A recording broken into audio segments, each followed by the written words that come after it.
Hello, everybody, and welcome to my Crimson Vow limited set review. In this video, I am going to be going through all of the commons and uncommons in Crimson Vow, talking about them, analyzing them, giving some letter grades, and I'm going to be talking about the cards and the set in general as well. If you do enjoy it, remember to hit that thumbs up button, subscribe to the channel for more limited content, and comment below with your questions, thoughts, feedback, any cards that you disagree on or want to talk about more with me in the comment section. I'll be happy to respond to your thoughts and questions. So, we are going to be starting off by going through all of the commons, and then we're going to go through the uncommons afterwards, and we're going to be starting off with the white cards. I have them sorted alphabetically. I don't find it as helpful all the time to sort them by like mana value or things like that. But before I get to the cards, I have to cover the grading scale. A's are not going to be found in the commons and uncommons generally. They're the best of the best cards, the ones that are the best when you open them in the packs, and they'll like warp your draft completely so that you can include them in your deck. B's are the cards that pull you into a color, so those are the sorts of cards where you really like maybe start switching colors around pick 3 or 4. If you see that card, you view it as a signal. If you see it a little bit later, and those are the cards you're pretty happy playing. And then C's are just rock solid cards that make up the bulk of your deck a lot of the time. And then D's are filler cards that you'd rather not play, but they sometimes like get into your deck and it's not like a huge issue. And then F's are just unplayable that you'd rather like play a basic land than play those cards. So let's get into it. Adamant Will. This is a card we've seen before, so I'm not going to talk about it all that much. It generally just performs as like a D+ level combat trick. It's not like super high priority, but it'll like get the job done sometimes. Drogskol Infantry is a lot more interesting, and it highlights the new disturb like method where on the front side it is a creature and on the back side is an enchantment. So 2 mana 2/2 is basically like the baseline for like a C-. Like 2 mana 2/2 is almost always like a card that you'll play if it has marginal upside. And this one is a 4 mana +2/+2 aura on the back side, which is very, very nice as upside on a 2/2 on the front. So this card I think is like a C+. It really makes me like it just gives me rock solid vibes. Like I feel like if my deck has a couple of these, you play them on turn 2, you know you're going to get some value later, and it just makes your deck a lot better. Having good 2-drops is really key, and so 2-drops just get generally like solid grades regardless of their like if their 2-drop is solid, it's going to get a good grade, and Drogskol Infantry looks pretty solid. Next up is Estwald Shield Basher.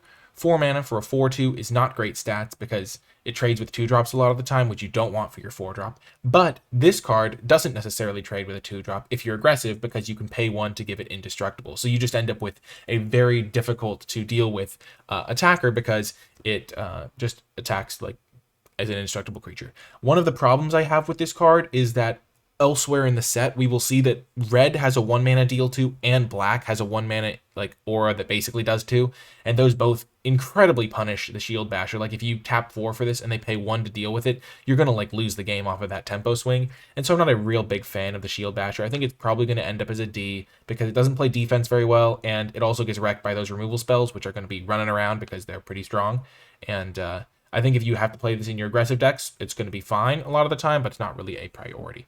And a card that I don't think is going to be a card you're super happy playing a lot of the time. Next up is Fierce Retribution. It shows off the cleave mechanic. It is basically the way you read cleave cards is you just read the card normally, and then you look at the cleave cost and then try to decipher what the card does afterwards. So like you say, 1 and a white, destroy target attacking creature. Nice. That's actually a card that we've seen before. At instant speed is especially nice. Because otherwise it wouldn't be useful. Sometimes it's like a sorcery speed destroy a tapped creature. That's why I said that. But yeah, obviously, if it wasn't an instant, you could never destroy an attacking creature. But the fact that you have this cleave upside of being able to spend 6 mana to just destroy any creature is really nice on this sort of effect, and really makes me kind of like this card a little bit more. It's generally best in a defensive deck, which not every white deck is going to be a defensive deck. So I don't really want to give it like too high of a grade, because early in the draft, you might not necessarily be able to take this, because a lot of the times white's default strategy is aggression. And so when white's default strategy is aggression, taking a card that's only good in a white defensive deck is not usually prudent to do early on, if that's more of a niche card. But the fact that you can use it as 6 mana, just instant speed kill spell, is like nice upside, so if you do have to do that, it's nice. But I think that's more so just going to be something that your defensive decks that are already playing this card happen to get benefit from. So I think this card is probably just a C, but it's one of those cards that's like a D+ in an aggressive deck and like a B- in a defensive deck. So you'll generally not prioritize it. You probably actually have to take it as like a C- because you don't want to take it that early in your draft. And by the way, I know a lot of people like always say, oh, but why do you give every card like a C or a B or things like that? And like I generally just the commons tend to be more contextual. and they group around like C to B minus range a lot of the time. And so the grade is more of like a, if you want to compare it to your own grades, if you give grades to cards or some other person's grade of a card, or if you just like enjoy having like some way of like ranking specific cards, the grade is just kind of like a way of like giving a card power level. It's like the same thing as having like a scale of 1 to 10 or things like that of power level, but it's just like a very convenient way to do it. And a lot of people have those grading systems, so you can kind of see how I evaluate cards compared to other people as well. Next is Griff Rider. This one's interesting. The way I'm kind of thinking about training right now, because this is again a new mechanic, is if the card can like immediately get a counter the first time it attacks, that's like a pretty nice upside. But if it takes like a lot of work to get the training counter, it's generally going to be like difficult to like give a huge boost to the card if it takes like a few turns before it gets a single +1/+1 counter. Like, it's definitely nice upside. 3 mana 2/1 flyer is not the best body. Generally 3 mana for a 2/2 flyer would be like a C- level card, like borderline solid, but like oftentimes you'll cut it. But this becoming a 3/2 flyer for 3 would be really incredible. It's just kind of hard because you need like a 3-powered 2-drop to like trigger training, or you have to like curve into a 3-powered 4-drop and have that survive, and it's just kind of hard to get the counter on this. So I think it's probably still a C- because it loses that 1 point of toughness compared to a 3 mana 2/2 flyer, and the training doesn't seem super relevant to me. I think training is going to be harder. It just seems kind of hard to work. And again, it's kind of the sort of card that is on the opposite end of Fierce Retribution, where you don't really care about the like aggressive. When you're an aggressive deck, you want the Griff Rider, but if you're a defensive deck, a 3 mana 2/1 is a miserable blocker, so not really as flexible. So I think it's probably like a C-. Next is Heron of Hope. 4 mana for a 2/3 flyer is like below rate a little bit. 4 mana 3/2 flyer is about C level generally, but if you gain life, you gain an extra life, which is nice. And being able to gain lifelink can make racing a little bit difficult, especially because you gain 3 lifelink. So it's like a 5-point life swing when it hits the opponent, which is quite nice, but you do have to pump mana into it. So again, I think this is probably like a D+. 4 mana 2/3 flyer, doesn't block particularly well, even though it does have that lifelink clause. 2 mana to activate is quite a lot, and if you are in a life gain deck, it could get a little bit of a bump, but generally I just think it looks a little bit too marginal for me to be excited about it. Next is Heron Blessed Geist, which is a card that has a lot of text on it. A 5 mana 3/3 flyer, and then you can like get a couple of extra 1/1s, but you have to have an enchantment, and you have to have that sorcery speed. I'm not sure how easy it's going to be to have an enchantment. I think that the idea with these disturbed creatures is that their enchantments on the backside, so you're going to have enchantments a little bit more often. Getting a couple 1/1s on it is nice, but it's just a very clunky 5-drop. 5 mana 3/3 is like a little bit understated. Being able to exile it to get a couple 1/1s is nice, especially if you like have self mill, so you just kind of get that tacked on to like stuff you're already doing by just milling it without having to play it. But 5 mana 3/3 is just really not ideal. So I think this card's probably just a D, maybe D+ if you have self mill, but just not a card that I'm super thrilled about. Overall, as you can tell, White's commons, other than this Drogskull Infantry, have so far been pretty marginal. Kindly Ancestor is a little bit better though. 3 mana 2/3 lifelink is reasonable stats. The lifelink isn't always that good because it's not a great attacker, but it does have Disturb, and you can give one of your other creatures lifelink for 2 mana. Which is pretty relevant because slapping lifelink, like certain creatures would be so much better if they had lifelink, like flyers or evasive creatures oftentimes like make racing really hard if they have lifelink. And sometimes you just want to give your biggest creature lifelink, so just hit for a bunch of damage and gain a bunch of life. And that's a really nice upside to have. So I think this card's just probably going to be like a C- or C. It will depend partially on how important having access to like enchantments is. But I'm not like over the moon about Kindly Ancestor just because the 3 mana 2/3 is not the best stats, and giving something lifelink doesn't inherently help you win the game a lot of the time. It'll help you stabilize potentially. This card could account, like if this was a 3 mana creature that gained you like 6 life, that you had to pay 2 mana to gain like a couple. Like if it was a 3 mana creature that gained you 2 life, and then you could pay 2 mana to gain 4 with it as well, that would be a pretty solid card. So I guess it's like a C more likely than not. Because life is like not inherently worth cards a lot of the time, but if you gain enough of it, it is worth some percentage of a card, and it can be valuable, especially if you're getting beaten down to just give your creature lifelink. So probably just going to give this a C. So far, the disturbed creatures have been the best for White, and everything else has looked pretty mediocre. But yeah. Next is Militia Rallier. This card just looks terrible to me. I love the design though. I do like enjoy talking about the designs. It's a militia rally. It can't attack alone because he's like egging on his buddies to get him to help him. Like we can wait like helpless children for a hero, or we can gather our courage and be the heroes. Who's with me? And so he's like, well, if nobody's with me, I won't attack. And when he attacks, he like helps his friends out, I guess. You can even untap itself. So 3 mana 3/3 is a good stat line generally, but the fact that it can't attack, which white decks often want to do, is a little bit rough. I guess I'm talking myself up a little bit on this card, but generally if you can't attack with this, it's really rough. And it does work well with like training creatures because 3 is like a pretty high power, and so you'll be able to get the training going. 3 mana 3/3 with like no downside though has been a little bit weak recently, as sets are getting a lot more powerful all the time. And so like just generic 3 mana 3/3s with no downside often don't get played. And so even though this looks like it has some synergy, I'm just not super excited, even though it has like pseudo vigilance. It just can't really do what I want it to do. So yeah, not a huge fan. I think that card's probably just a D. Just the fact that it can't attack is really rough. It can block, so keep that in mind. Next is Nebelgast Beguiler. I just don't understand why 5 mana creature is the one that's got the tapping ability. Like that just seems a little bit off to me, because your 5 mana 2/5 can usually hold off a creature anyway, but if you're trying to like use it defensively, you tap the 2/5, and so it's like, what creature can't attack into a 2/5 that can attack into like that you have to tap? And like the tapping is cheap, and I guess you could use it aggressively, but why would you want a 5 mana 2/5 in your aggressive deck? So it just doesn't seem like it has a home. So I think it's like a D. Or it's like if you put it in your deck, it's not going to be embarrassing. That's why a lot of these cards get a D grade or a filler grade, because it's like if you put it in your deck, it's going to do something. It's probably going to trade with one of your opponent's cards, but it's just not super efficient or even relatively efficient or solid. It just seems like the sort of card I'd be unhappy playing a lot of the time. Next up is Nurturing Presence. This is one of those cards where if you reframe how you think about it, it's like really helps. So if you imagine this as a 2 mana 1/1 flyer that got to put a counter on some other creature, that would be pretty reasonable. But then you have to like give it minuses, because that would be a better version of this card, because this is a 2 mana aura, so you can get blown out by bounce spells, removal spells. It's also like not necessarily giving the creature +1/+1, because it only gives +1/+1 if a creature entered. So it sometimes could be slightly better, but generally you're not going to have multiple creatures entering the battlefield a lot of the time, and so it's generally going to be worse than just a +1/+1 counter. And with all the blowout potential, again, just not a card I'm excited to be playing.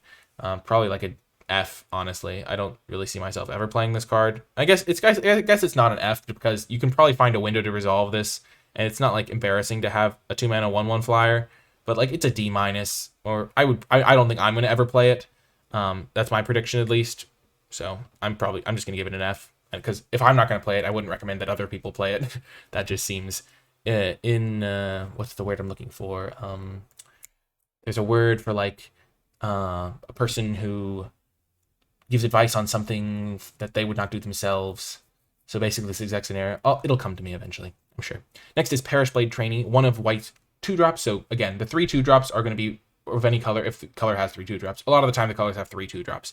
Those 2-drops are often going to define the color. If they're good, it's going to be really important. And this one's interesting. It's a 2 mana 1/2, which is below stats, but it does have training. So if you can start chipping in with other creatures, and it can grow, it can be a 3 mana 2/3 very easily. And then when it dies, you put its counters on another creature you control, which is really nice.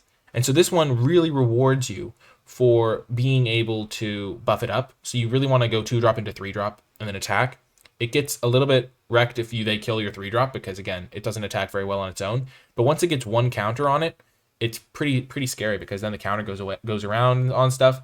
I like it a lot less than I like the Drogskull Infantry, because this card just does its thing all throughout the game. This card only really does its thing in your opening hand, because when you're like trying to buff it up, it's kind of hard to use that in the late game, because you're attacking your 2/3, and when the board is stalled or whatever, it's just hard to train later in the game.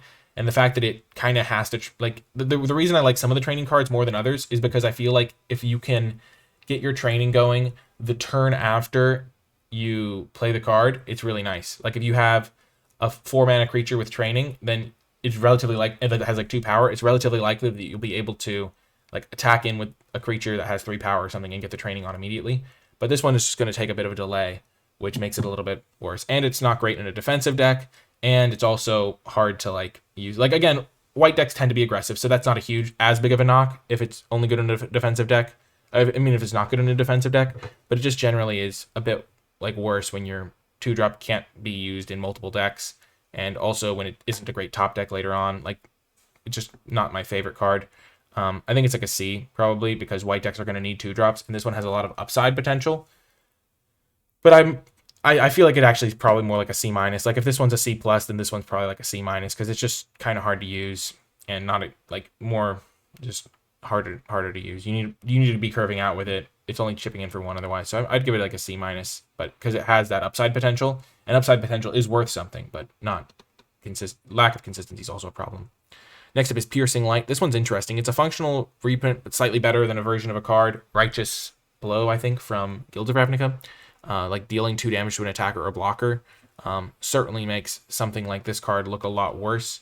Again, because you can respond to the indestructible thing. I think you might be... I'm not sure if you are able to respond... Like, if you're able to pay this multiple times. Not a judge. I feel like you probably can't, because it looks like it's a trigger. So it's like whenever it attacks, you may pay 1. Okay. It's not like as long as it's attacking, you may pay 1 to give it indestructible. It looks like it's like a trigger. You choose to pay the 1, and then you don't get to like pay it again. So it looks like that card also gets wrecked by Piercing Light. I try to ask when I have a misunderstanding about a card with folks, but I sometimes just don't think of everything before I make my review thing. But that's another deal 2 that really just punishes this 4-drop. So not really the best for that 4-2, makes it even look a little bit worse as well. This card it wasn't that good in its previous iteration, but Scry 1 is actually like pretty nice on this sort of effect, because it does give you some extra upside, and like sometimes helps you like filter through your deck. It's not like the best aggressive card, because you just can't clear away a blocker before attacking, but it's probably like okay. It's probably like a D level card, D plus. It's like way worse than Shock, because it's like more niche. You can't kill utility creatures, and then once the game starts scaling up, you're killing like their small creature that doesn't matter.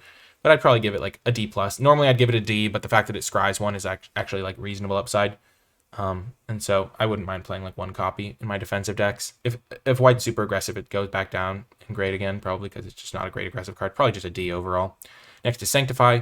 Pretty much just a sideboard card, though there is a life gain theme, so there's some like very marginal chance that in some decks you would want this if the format shaped out a certain way, but I would just start by giving it a sideboard grade. So it's like an F in best of 1 and pretty solid out of the sideboard if you need it.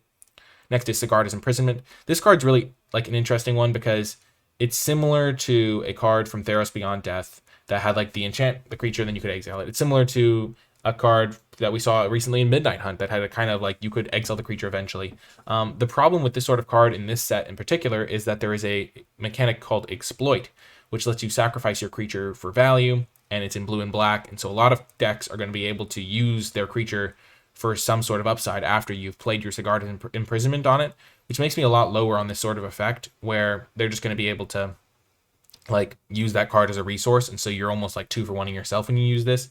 The fact that you can exile it is nice upside, because exile removal is good in a set where there are graveyard things like the Disturb cards, and it also stops them from sacrificing it.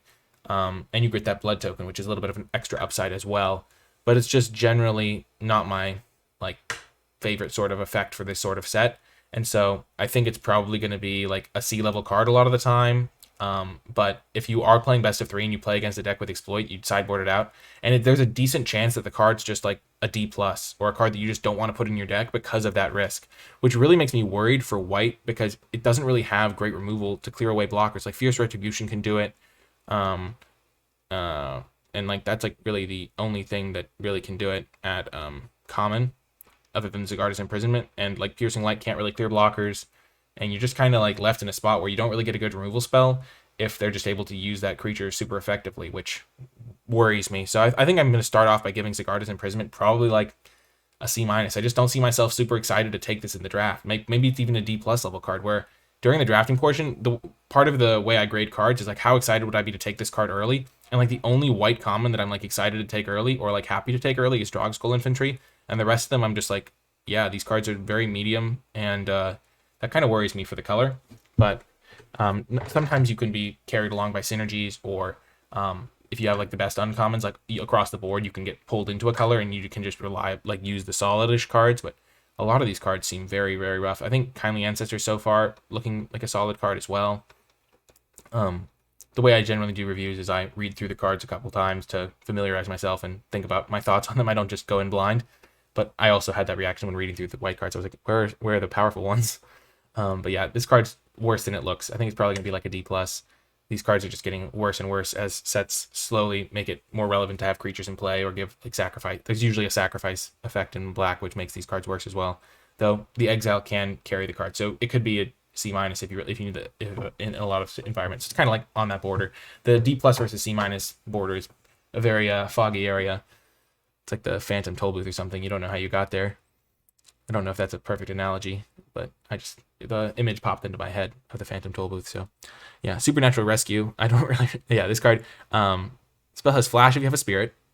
You cast it, you can tap 2 creatures, but then it also gives the creature like random stat boost, which is just a weird card because generally you want the flash for like the combat trick aspect, but that on a 4-drop isn't great. And then tapping the creatures doesn't use it as a combat trick because the creature's already attacking you so that you can flash it in. I guess you can use it aggressively, but by that point, you're not really caring about tapping creatures either if you're in mid-combat. So I don't really get the flash part of it. And 4 mana for an aura that only gives +1/+2. It does tap a couple creatures, but that's just not a card I'm super interested in. It just has so much you get blown out potential, and I think this card's just an F. I don't see myself ever playing this card. As I said before, if I don't see myself ever playing it, I don't recommend you play it either. That would be just disingenuous. I knew I'd think of the word. Boom! That's right. I knew I'd think of it. I know somebody doubted it. I know somebody commented it in the comments like, oh man, how can this guy not think of the word disingenuous? That's right. Great word for the spelling bee. Great word to use in a Magic conversation. Next up is Traveling Minister. This one's interesting because it's a repeatable source of life gain. So there are some decks that care about life gain, it looks like. I think Black-White has an uncommon that rewards you for gaining life. There are just some cards I think that care about it. And so if you're in that sort of deck, this card could actually be playable because it's kind of like a 1-drop. It's going to chip in for a couple points of damage if you play it early. And the problem with it is like it doesn't attack very well. But giving a creature +1/+0, as we saw with like the card like Combat Professor in Strixhaven and Valor Singer in Adventures in the Forgotten Realms, giving a creature +1/+0 can actually, like, even at sorcery speed, can like have a meaningful impact on like opening up attacks in combat, and that's actually like a relevant part of this card. You're gaining life, and so if you're in a life gain deck that's also aggressive, I think Traveling Minister actually could be a solid card. So I don't actually think it's an F, even though it kind of looks very, very marginal. I think it's actually probably like in certain decks it's going to perform like a C. Like it also stacks pretty well because you can like it's almost like an equipment in the mid game because you're not going to want to kill it, and so you can just give any of your creatures +1/+0 and gain a life on your turn, which isn't the worst. Like I'm saying in certain decks it's a C. In most decks it's like a D-. Like you don't really want it in a lot of decks. But if your deck is aggressive and cares about life gain, so you need both of those factors, like Traveling Minister actually seems pretty cool. And I don't understand how he's floating on a cloud because that seems like pretty powerful for a 1-drop. And if he is using all this magic, I don't understand necessarily why he is only a 1/1, but I guess powerful stuff. I'm going to give the card like a D, but I think it's really cool design, and I actually think it could actually have some potential. Let's see if the flavor text explains how he flies. Priest of the Garden Sect, travel to the farthest reaches to spread hope and healing, even in the darkest times. Oh, so Sigarda is helping him on the cloud, presumably. So nice. Unholy Officiant, another 1-drop. Nice. 1 mana 1/2. Not the best. Put a counter on Officiant. This one's just an F. You don't really want to be playing this card. Just 1 mana 1/2 is not worth a card. So it's like, oh, you're getting stats, you're getting a creature for 1 mana. But the problem is if you draw it in the mid game, it's just not good. 5 mana to put 1 counter on it, it's not like fast enough. And even though it has vigilance, like that doesn't really carry the card. So I'm not a fan of this one. I think this one's just an F. I don't recommend playing it. Vampire Slayer is next. When it deals damage to a vampire, you destroy a creature. So it's a 2 mana 2/2. And honestly, it's kind of similar to the Parish Blade Trainee. Like this one has a lot more text, but the fact that this just consistently does its thing and also has like some random upside kind of just makes me want to give it a C. Which because you just need 2-drops in your decks, and the fact that this can sometimes trade for a bigger vampire is just like actually real upside. And so I kind of just like this card at C. Like just does what you need to do in a white deck. It's like definitely not as good as the Drogskull Infantry, because this card has like actual like a relevant card on the back of it. But like the fact that this card can like destroy a vampire is just really nice. So it's like got Fang Touch, only kills creatures with fangs, but I guess wolves have fangs. But yeah, I guess it's funny because I more so associate like crossbows with like hunting werewolves, because like the classic like silver bolt type thing action where if you hit the werewolf with a silver weaponry you can kill it. But like, I guess you kind of need crossbows to kill vampires too because they can fly. So maybe that's why they have a crossbow, so they can like snipe the. I feel like that was pretty good crossbow animation. I don't know, not animation. I'm not a cartoon, but yeah. So looking at white's commons, we're gonna go through the uncommons after I've gone through all of the commons, because I think that's gonna be more effective. Because comparing commons to commons is much better than comparing commons to uncommons, and you just kind of get a better sense this way. But like the only ones that I kind of like are like the Drogskull infantry, and then other than that, like I mean, I also like kind of like some of the designs. I think some of them are interesting. Like this guy's kind of interesting design. But like after the Drogskull infantry, like honestly, I'm not excited about the removal spell. I'm not excited about this removal spell if I'm trying to be aggressive. And I'm not like this card's fine. The priest is, I mean, the spirit is fine. But maybe white has to be a more defensive deck. And if you're being a defensive deck, like this card gets a lot better. Like this card gets a lot better. I guess those are the only two cards that really get a lot better if you're like a defensive deck. But those are two of the potential better cards, like dealing with attacking creatures. So white could be a good support color for a defensive deck that just cares about like surviving to use card advantage, because these are really good defensive tools that aggressive decks don't really want. And then I guess you'll have to rely on like some powerful uncommons or just using your flyers or stuff like that. And maybe there's some like good pairings and stuff. I just think that a lot of these cards are just relatively weak overall, but we will see. We will see. Yeah, that is going to do it for the white cards. Let's move on to the blue ones. Starting with Alchemist's Retrieval. So 1 mana, you can return target non-land permanent to its own you control to its owner's hand. So you start off with the reading the default, return target non-land permanent to its owner's hand, which immediately punishes Sigarda's Imprisonment, like at common, just first card we read. As I was saying, there are bounce spells, there's also sacrifice things. So that's just the sort of thing to keep in mind. And then Cleave is only 2 mana, return target non-land permanent to its owner's hand. So Cleave, kind of always clunky to read. It makes me wonder how they came up with the mechanic, where I feel like it just seems a little bit hard to follow sometimes, and I feel like it could have potentially been like written better, but I'm not a designer, so I didn't design the set. I just have a lot of ideas about cool cards to design and things like that, so I'm not gonna criticize too much there. But 2 mana to bounce anything is like generally like fine rate, and then 1 mana to bounce one of your own thing is like fine as well. And especially because there's this enchantment running around, there's removal spells that you'll maybe want to save your creature from. This is just like a fine card. If I had to give it a grade, probably give it like a D+. You generally don't need to prioritize this sort of effect at all, but it generally is fine to include a copy in your deck. And I think the cleave cost is kind of nice. The fact that you can use it for 1 mana when you're using it on your own creature, which is definitely a relevant part of the range for your bounce spells. And also non-land permanents, hitting all those can be nice upside as well. Next is Binding Geist. When it attacks, a creature gets -2/-0, so it makes it easier to like deal with creatures, but it's also got 1 toughness, so it's pretty easy to block. And then you can enchant a creature and give the creature -2/-0, which is kind of like a pseudo removal spell. So I kind of like this one. 3 mana, 3/1 is not the best stats, but it does like have some upside in combat. So if you're attacking into any creature with 2 or less power, those can't really block. And then you get to like essentially use your get a removal spell on the back half for a 2 power creature or less if you don't really care about them getting a chump block or it having a static effect on the game. So Binding Geist actually probably looks like a C to me. Like it looks like it's going to be like kind of like a 2.5 for 1, like not 2.5, 1.5 for 1 a lot of the time, where you might trade down on mana, where you trade for like their 2-drop sometimes, but like oftentimes 2-drops also get blanked by the -2/-0. So maybe you trade for their 3-drop and then you get to like kill their 2-drop in essence, which seems pretty good. Maybe it's just a C+. I have a hard time giving high grades to 3-drops for some reason. And for some reason, I probably do have a reason, and that is that there's generally like infinite 3-drops that you're totally fine playing. So it's like every time there's a 3-drop that looks good, I'm like, I'm sure I'll find a 3-drop that's fine. That's why like 2-drops are really important, but 3-drops are like, I'll find one. But this one actually looks pretty good, like kind of like a 1.5 for 1, which is pretty nice. The stats aren't the best. But it's going to be like a reasonable card. Like a 3 mana 3/1, you pay 2 mana for a 3/1 a lot of the time. So 3 mana 3/1 is not the best.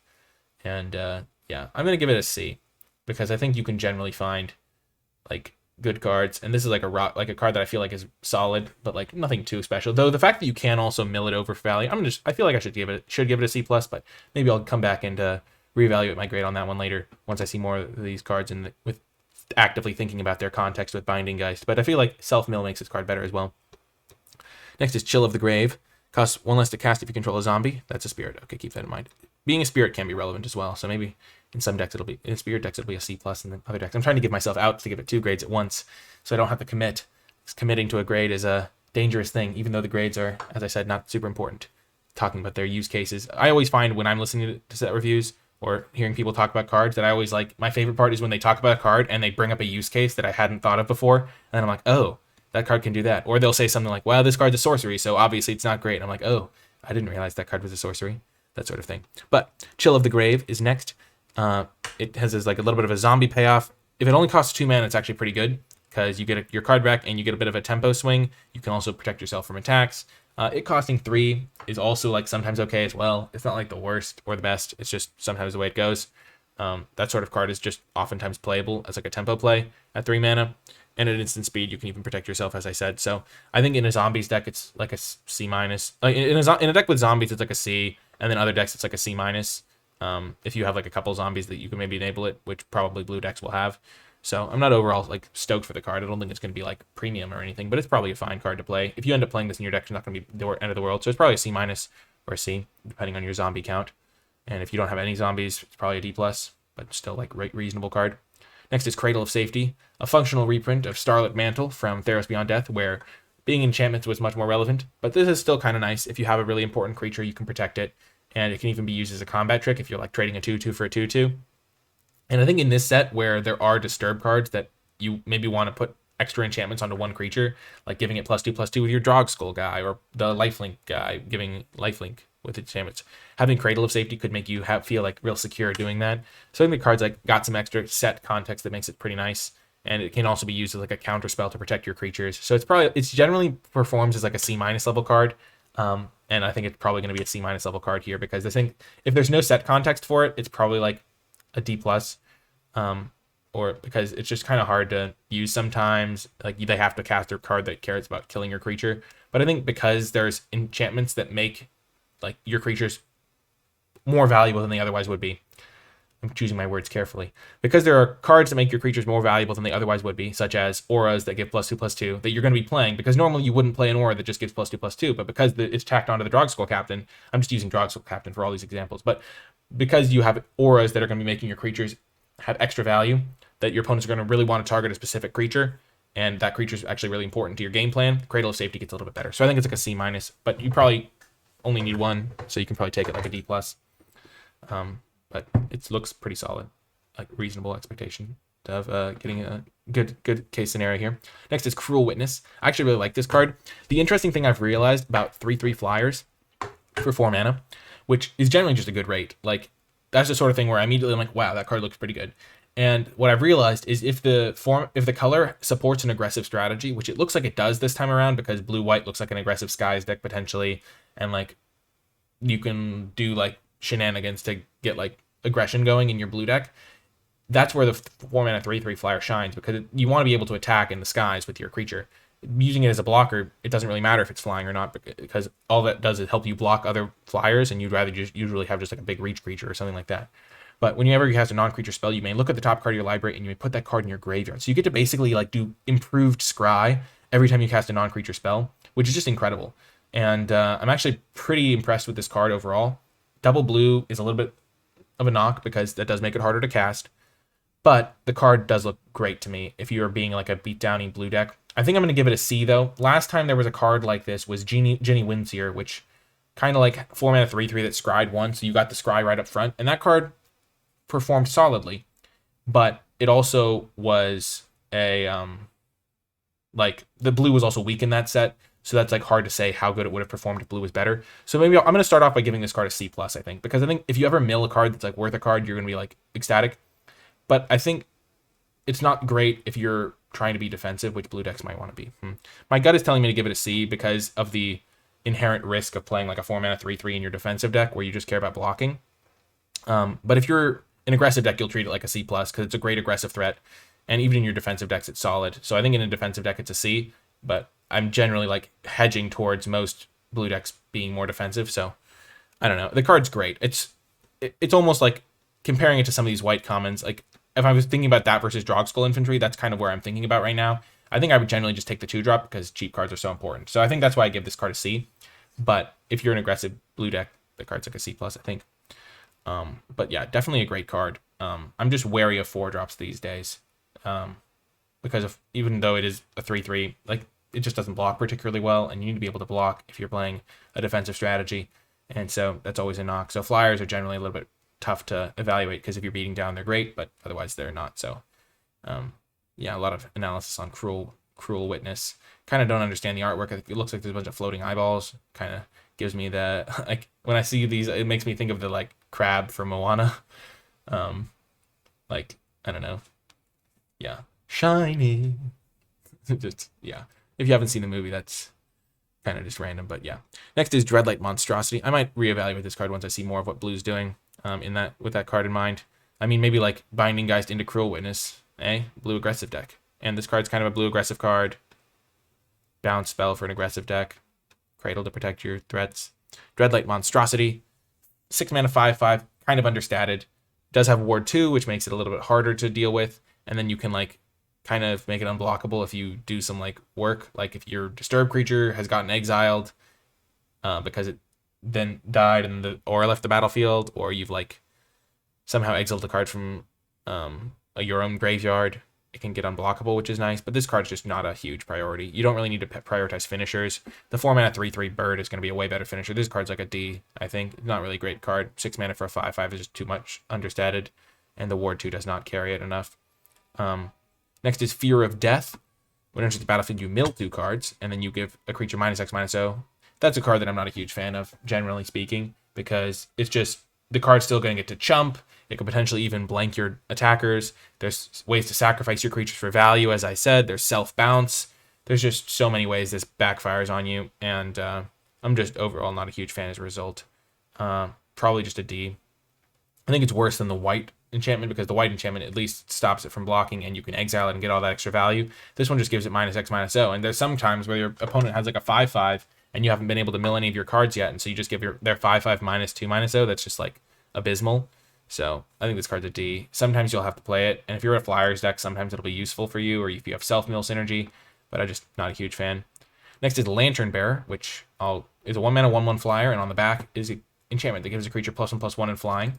And I think this card's actually quite nice because +1/+1 in flying is almost worth a card. There was a card that gave +1/+1 in flying and let you draw 2 cards and discard a card back in Core Set 2021, and that card was actually pretty good. Though the draw 2 discard one was obviously a big factor. Instead of that part, you're getting a 1/1 flyer on the front side, and so this card can like chip in for a little bit of damage, or it can trade with something, or it can chump something, and then gives you like that aura on the back. The aura is like kind of there's a lot of cards that get a lot better if they get +1/+1 in flying, and so I kind of like that aspect of the card. I think it's probably like a C- because not every deck is going to care about that sort of aggression. But if you're an aggressive deck, it gets bumped to like a C. I think it's just a nice effect. And looking at the blue cards, it's looking like an aggressive deck is supported, which makes me want to give like this a C+ and this just a straight up C, because in an aggressive deck, that's just a pretty good card. But I'm going to stay wary of just blue being an aggressive deck because I feel like there's always that like thought like, oh, maybe it's aggressive, and then it usually just plays out like a defensive deck. And this card's only really good if you're trying to attack. A 1/1 for 1 that is trying to block is just not that great. Yeah, +1/+1 flying is a real nice addition. And I think the card's flavor is pretty cool. Val didn't know what the Silent Geist was offering, and so what Val decided to do was essentially get into a straitjacket controlled by the Geist, and out of a fear of being rude. That's the justification there, is that in order to not be rude to the Geist that was offering its little lantern hand, they climbed on into the straitjacket and let it fly them around. I mean, that's kind of a nice gesture by the Geist. If the Geist is trustworthy, I mean, you get to fly around. But judging by that expression, it does not look like they're super excited about it. And maybe the Geist was kind of an evil Geist. That's what it's not a great spot to be in, because once you're in the straitjacket, it's kind of hard to get out. But yeah, next up is Repository Scab, which is the first exploit card I think we've seen, which is a mechanic I have been talking about. But when it enters the battlefield, you may sacrifice a creature, which is just a little bit of upside.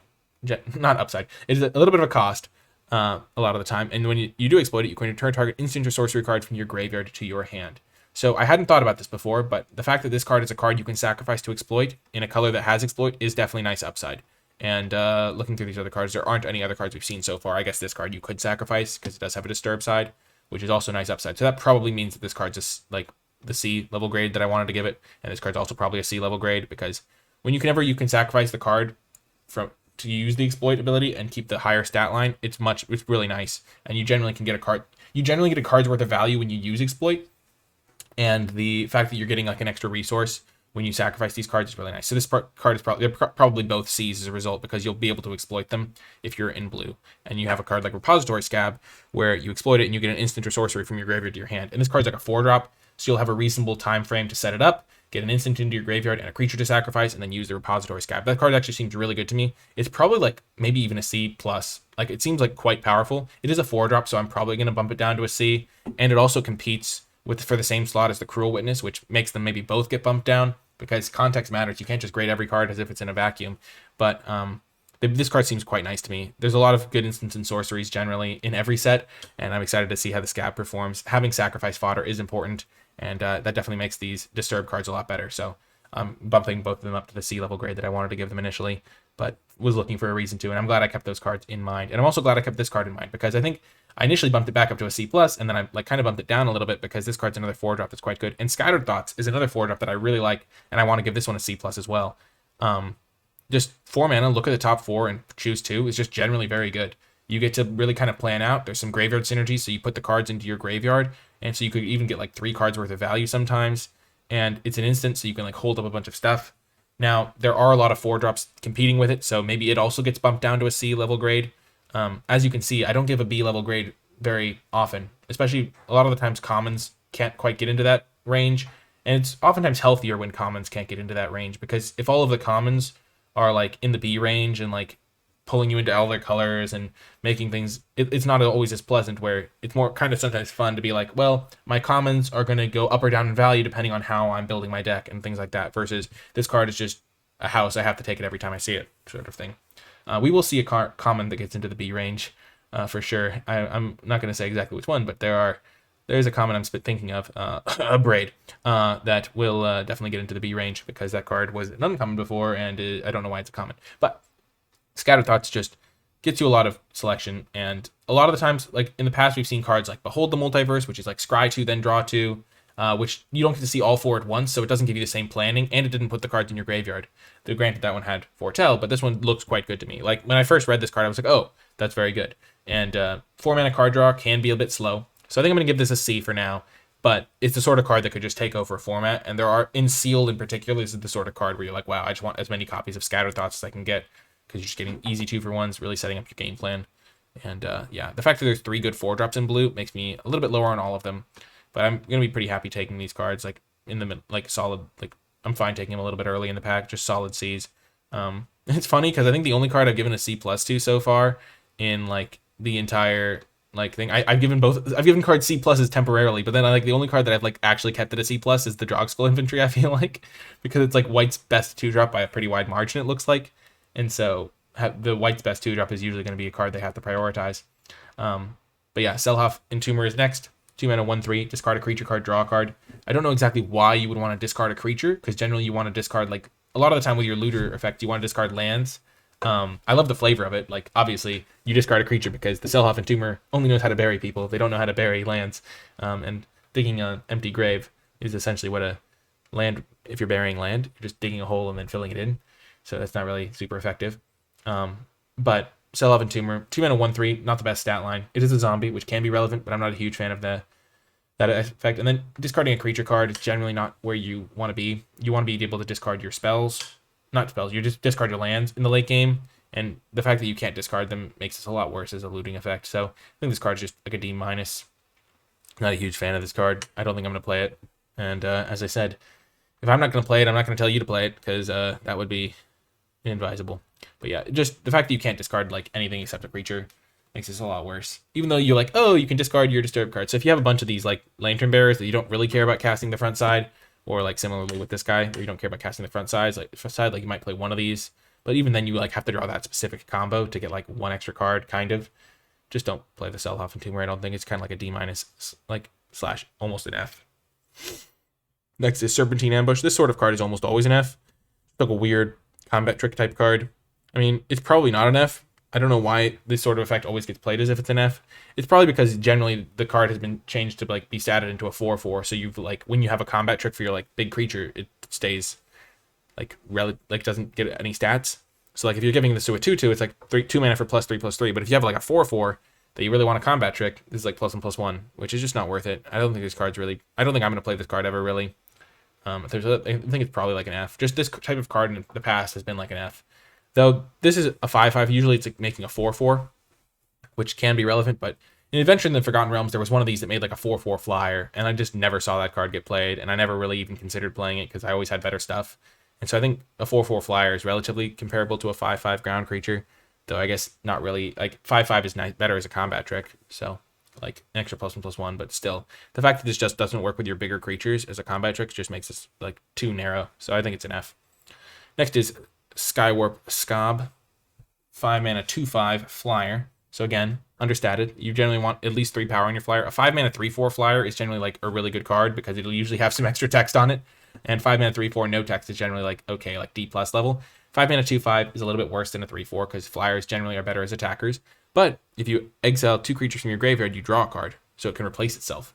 That's actually quite nice. By turn 5, you often will have a creature in your graveyard. One problem is that some of the creatures exile themselves because of Disturb, so it might be harder to fill your graveyard. But if you have a card like Scattered Thoughts, you can fill your graveyard, or if you're sacrificing creatures.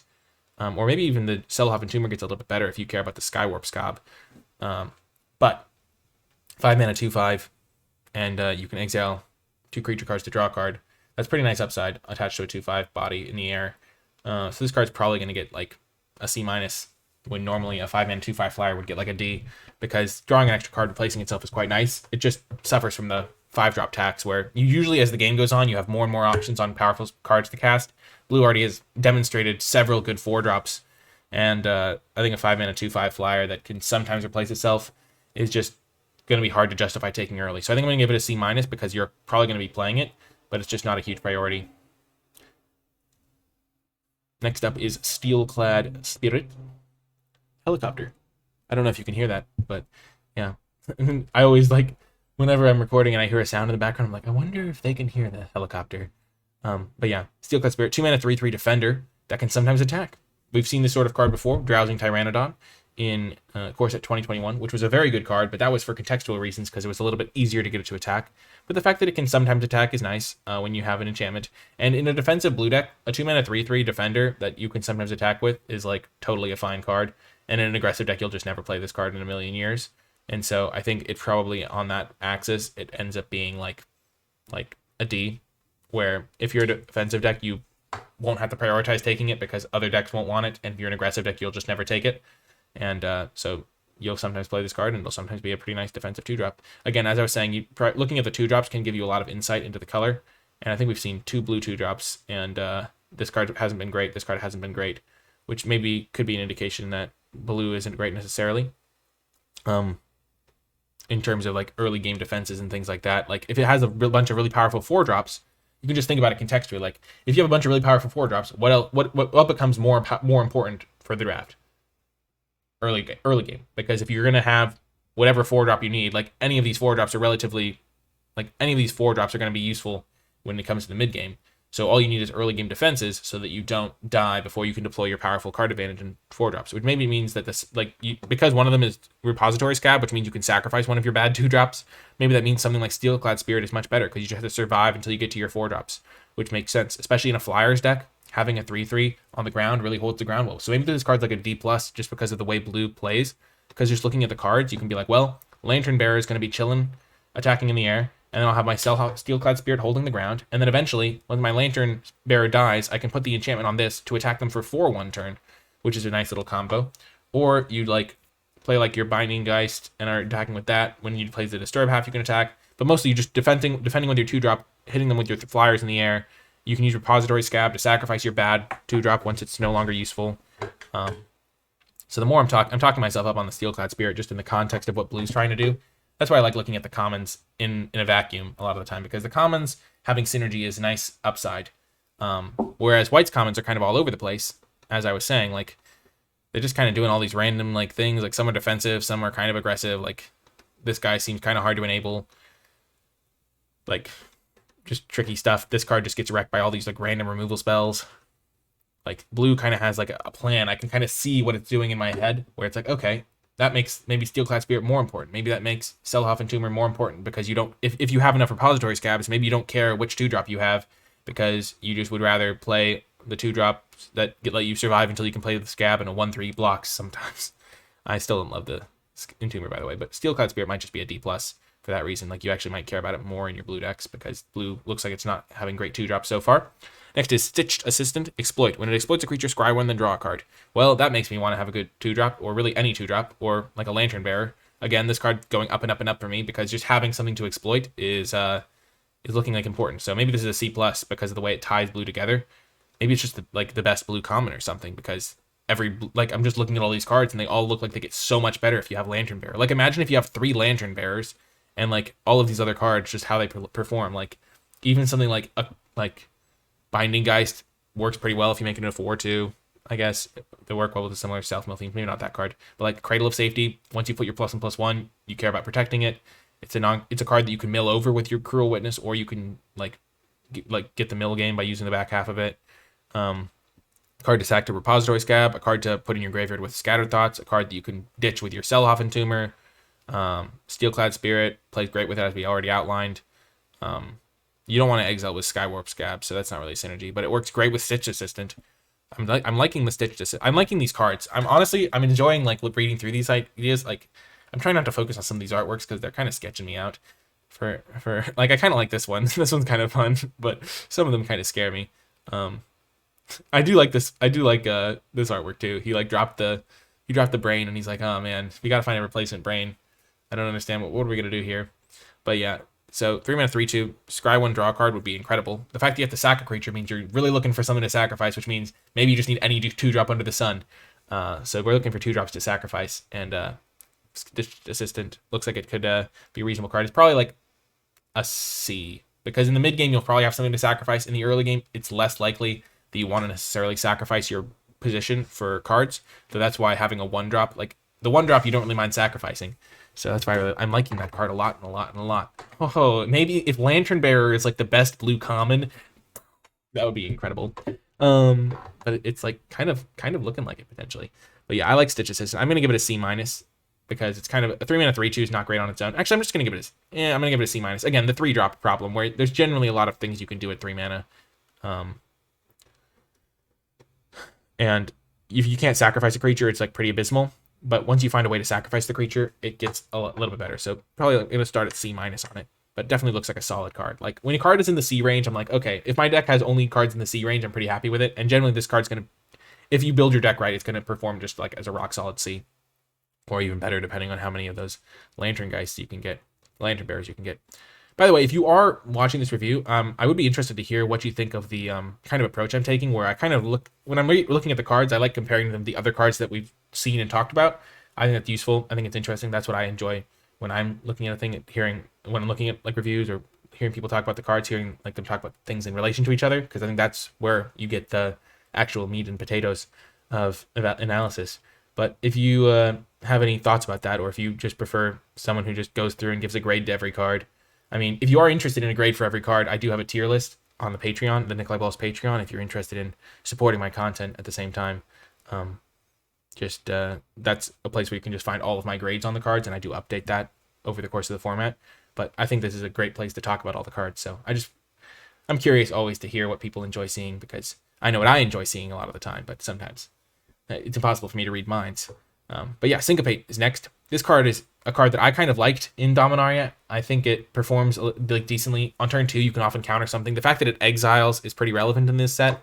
And so I think this card's going to play like a D+, or yeah. I don't think it's like premium or anything, because sometimes they just have more mana than you, and so they can just pay the mana, and holding it up doesn't always work. But like, the more instants that are good, the better it gets. So if you have Syncopate and you have a couple Scattered Thoughts, and you have a Cradle of Safety, and the more instants you have that are good, the better Syncopate gets. And so I think it's probably like a D+ level card, but in the right deck, it can get bumped up the more instants you have, because the first, when you have multiple ways you could spend your mana at instant speed, that's always nice. Next is Siphon Essence. Oh, another counterspell right away. Counter a creature or planeswalker and create a blood token.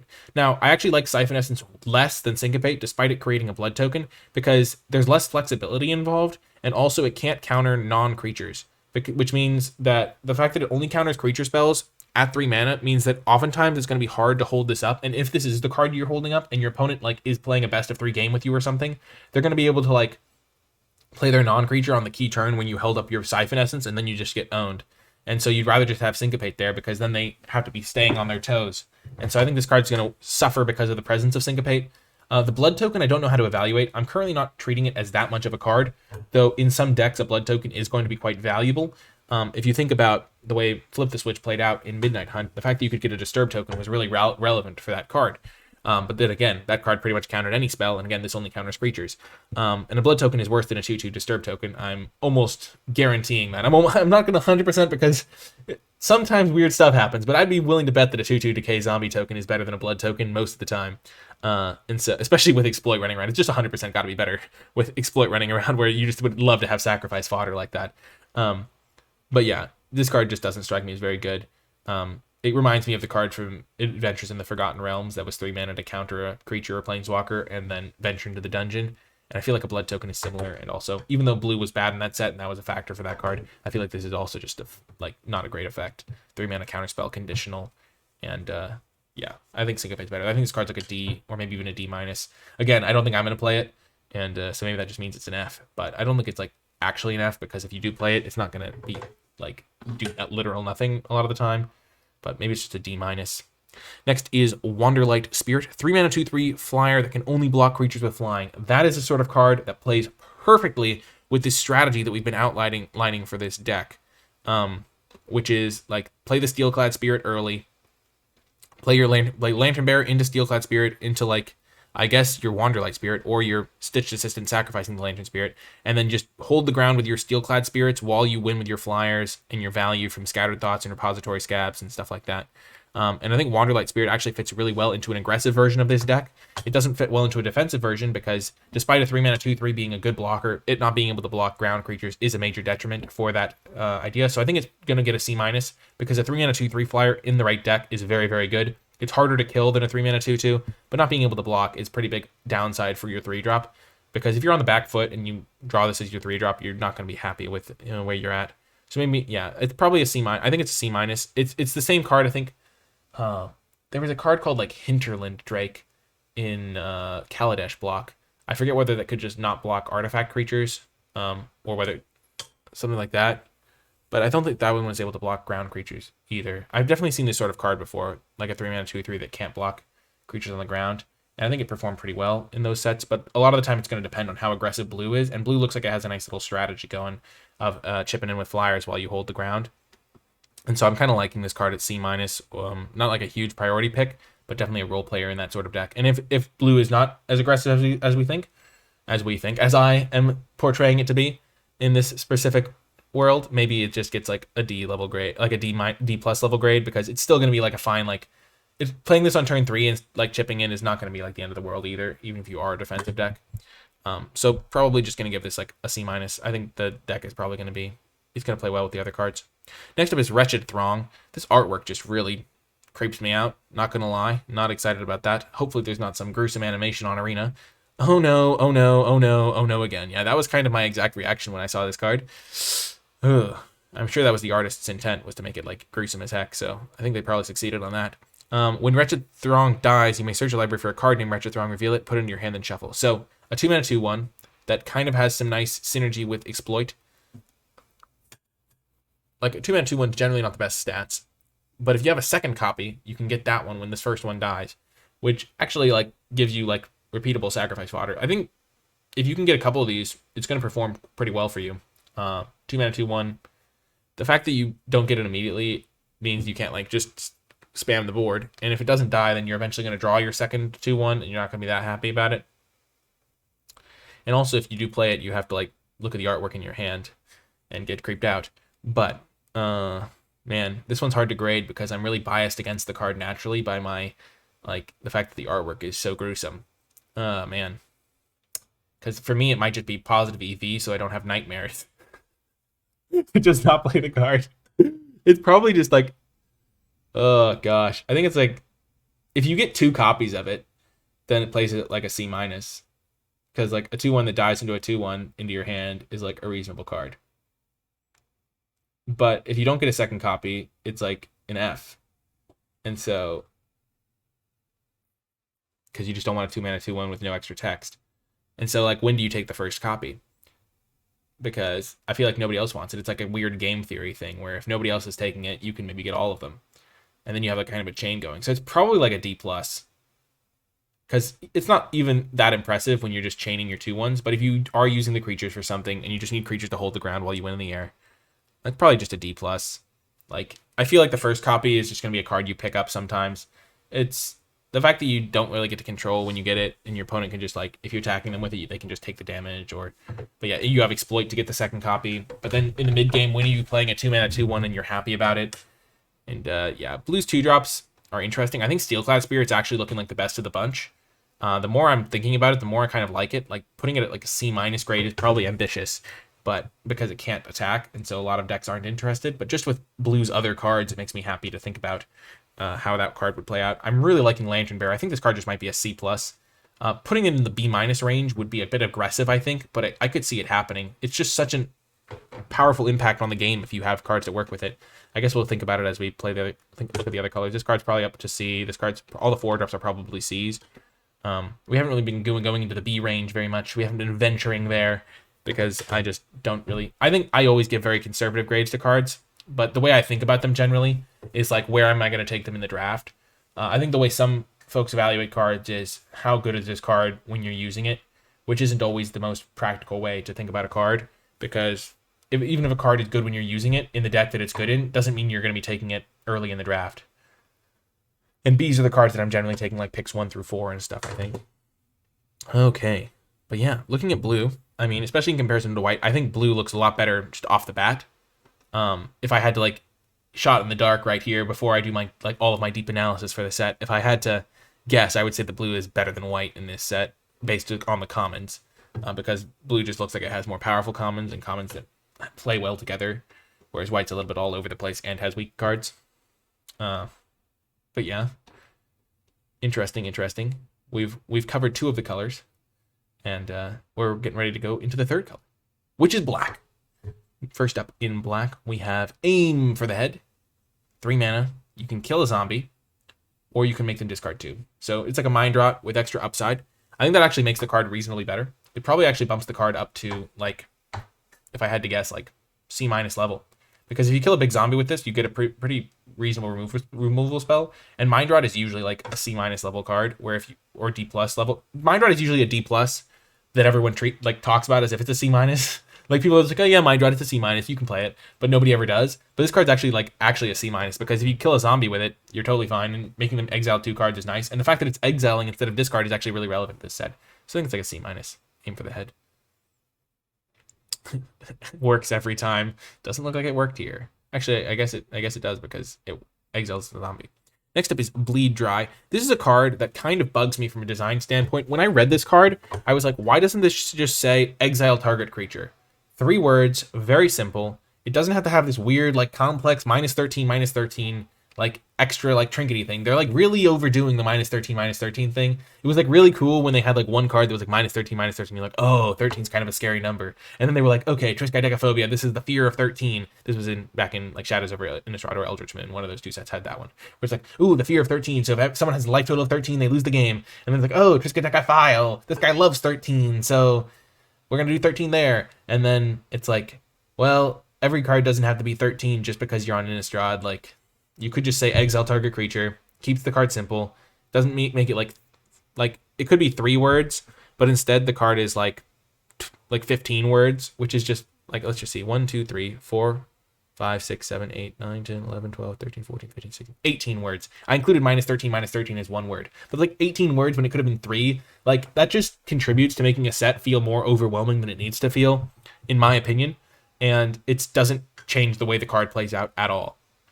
Because they wanted a card that exiled the creature, but they also wanted like some -13/-13 thing. And imagine how bad it would feel if you had a card that did -13/-13 and it didn't kill the creature you wanted to kill. Like, they somehow had like a 20/20 and you just like can't kill it because this card doesn't do that. Like, is that their intent? Is there a 20/20 in this set that, like, at the rare level or something? Like, is there a way to get a creature to be a 20/20? Like, I don't think they printed a 20/20, obviously, but like, is there a way to grow your creature that big? Like, Are you ever going to get it bigger than 13/13? And if not, just make it exile target creature and put the 13/13 toughness stuff somewhere else. Like, you can find a way. Like, I think I remember seeing a card, I think, that referenced 13 as well, but maybe that was an uncommon. But yeah, the card is great. Don't get me wrong. 4 mana for exiling a creature at instant speed is generally like a good spot to be. That's generally a card you have to prioritize. Like, sometimes it's like a C+ level card because like it's a bit clunky for the way the set plays out. But exiling seems especially important when there are graveyard shenanigans and things like that. And I think this card's probably going to play out like a C+. I don't know if it gets into the B range. I think it generally is really nice to have unconditional removal, but 4 mana is generally about the spot on the curve where it starts to get like more marginal in terms of like how many like 4 mana removal spells you can have, but it's probably just a B-. But I'm gonna stick with C+ because of the way I've been grading these other cards. Bleed Dry does seem better than some of the other cards I've given C+ to, though. Maybe if I give that a C+, because I was thinking about whether I would rather take that or Lantern Bearer, pack one, pick one, and I'm actually kind of thinking I might want to take Lantern Bearer, which maybe means Lantern Bearer is also a B-. But yeah, maybe Lantern Bearer and Bleed Dry are both B-. But yeah, Bleed Dry, a good card, but I had some issues with the design that I wanted to talk about, and I think it just kind of an interesting thing, like, just, yeah. Next is Blood Fountain. When it enters, you create a blood token, so that's not really worth anything. And then you can sacrifice it to return 2 creatures from your graveyard to your hand. So 4 mana for the double Raise Dead effect is a bit on the expensive side, and the blood token is not something I'm super interested in for the card. Like, it just adds like an extra mana to the card effect. And so I'm gonna give this card like a D-. I'm not really excited about this card. And maybe the blood tokens are more relevant than I've been thinking of them as, but yeah, I'm going to start at D- because it just seems super expensive for that effect. Generally, you pay like 3 to Raise Dead twice, get a double Raise Dead, and this is like with Soul Salvage type cards, and this one's like 5 mana to do that, and just, yeah. Next up is, and also because of the presence of a Braid in the format, which is a red common that we'll get to, that can kill artifacts, if this card is going to be a relevant player, sometimes they're just going to be able to kill it before it gets to the mana you need to use it, so like before you were like activating it, like you have it in play because you played it for the blood token early, and they just kill it before you get to use it if it's going to be relevant. So yeah, I think it's like a D-. Next is Blood Crazed Socialite, 4 mana for a 3/3. Starts with a blood token, and it can attack. It's a 5/5 if you sacrifice a blood token. I think that's a good use for blood tokens. 4 mana 5/5 menace is like bonkers. That would be just like, well, probably the best common in the set if there was a 4 mana 5/5 menace. It doesn't block as a 5/5. So that's relevant to keep in mind. But the card still looks quite good to me. In terms, if you have the blood tokens running around and you're attacking, and you can consistently feed it. So when I say quite good, I mean quite good in a very narrow band of situations. I'm gonna give it. I generally give a lot of, maybe my whole grading scale is like shifted compared to where other people are, because I just usually end up with very solid decks where I just have a lot of cards that I want. But I just generally don't see myself ever prioritizing this card. Like, 4 mana, like, it attacks really well, but only attacks well once unless you have other blood tokens. But I guess if you're playing a red-black deck, just thinking about it, and you have like one of those a card that can generate you blood tokens, and you can attack, like, curve 2-drop into 3-drop into 4 mana 5/5 menace. How are you ever losing that game if you have like 2 attacks with that? That's just 10 points. You only need one other blood token to attack them for like 10 menace. This card's probably just a C. Like, I want to give it a C- because a lot of 4-drops just are very interchangeable. So I'm probably going to stick with C-. It's only good in aggressive decks, but it's got to get out of the D range because this card just hits like a truck. And it doesn't seem that hard to end up with one extra blood token running around and then you're just hitting them for 10 with your 4-drop. So yeah, I'm going to give it a C-. Nice. I think I might have talked myself up artificially high on it, but I also think I'm applying logic to my decisions in some ways instead of just like randomly being like, oh, it's a 4-drop, so I'm not going to care about it. You do care about some 4-drops, and this one just, I feel like I wasn't caring about it, and then I pictured my opponent playing it against me, and I was like, oh, I can never block it, and I'm taking like 10 damage from that. So if I don't have removal, I just lose. So maybe that just means it's a C, but just the fact that you need some hoops to jump through makes me want to make it a C-. Next up is Courier Bat. Enters the battlefield. If you gain life this turn, return a 1-target creature from your graveyard to your hand. That, like, when I read that, I was like, wow, where's the life gain stuff that you want? I mean, there's this life linker right here. The first thing I checked when I saw this card was like, oh, do blood tokens gain you life? Because like food tokens do and things like that. But blood tokens do not gain you life. So let's just see within black what cards can gain you life. There's this life linking guy. There's this Diagraph Scavenger, which you would have to like wait until 7 mana to use. So I'm mostly looking for like free versions, free ways. There's the Gluttonous Guest, which you can technically use along with like 1 mana to use the Courier Bat, and it's also extra synergy because you can use this whenever you sack a blood token, you gain a life. So this is and you also discard a card to draw a card. So you can like discard a creature and then play the Courier Bat. So that's like a nice little synergy piece there. So that's life gain. This is some life gain. This is some life gain. We're just only looking for the word life gain on a card. Lose life. Wrong direction. Lose 2 life. So yeah, it looks like those are the only ways in black at common to gain life. And this one's not super reliable because waiting till 7 mana is kind of like not where you want to be a lot of the time. But Gluttonous Guest could be a good combo. And then looking back at this white card that we talked about, the Traveling Minister, that's like a really nice way to use that life gain. We were going to keep that card in mind, as I said before. But yeah, Courier Bat looks very good if you have a way to gain life. Like, again, 3 mana 2/2 flyer is generally just C- default because that's just like a solid card a lot of the time. And the fact that this can sometimes just get you a 2-for-1, like return a creature card from your graveyard to your hand if you gain a life. So if you like build your deck with this card in mind at all, which if you have a Desperate Farmer or Gluttonous Guest in particular, Guest seems like a nice combo because of the blood token, like Courier Bat could just be an ace in the hole for you. So I think the card like ends up playing like a C+ if you have the ways to gain life, and a C- if you don't.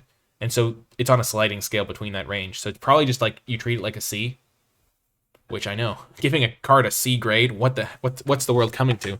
But like Courier Bat just seems quite good to me if you can gain some life. So I think blood tokens seem to be everywhere. So I think I'm gonna blood tokens don't gain you life. Okay, get that out of my head. For some reason I think like I'm imagining I have Gluttonous Guest in play and like blood tokens gain you a life every time you sacrifice one, but that would probably be too good with the Courier Bat for sure.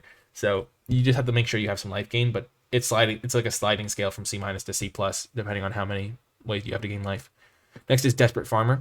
3 mana 2/2 lifelink is not a good card, but if another creature you control dies, you get it into a 4/3 lifelink. So if you have Exploit in your deck, if you have Sacrifice in your deck, this card actually does a lot of work as a 3 mana 4/3 lifelink, which would just be like if there was a 3 mana 4/3 lifelink, that would be in the B range.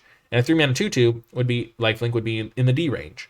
But because it can become back and forth depending on how many ways you have to have your own creatures die, and because Exploit is in the set, which makes you want to sacrifice creatures, I think this card is probably going to be in the C range. And I'm going to start at C- because that's a conservative part of the C range. And maybe it's D+ because you don't really necessarily want to play like 3 because of the 3-drop problem and because Courier Bat is so good at 3-drop already. But I think Desperate Farmer is like the sort of card that could just carry your deck if you have ways to sacrifice creatures. It seems very finicky. I'm going to give it a D+, but it seems like it could work in the right deck. Yeah. Next up is Diagraph Scavenger. It is a zombie bear with some nice flavor. It can barely feel a sword anymore. Just like, there we go.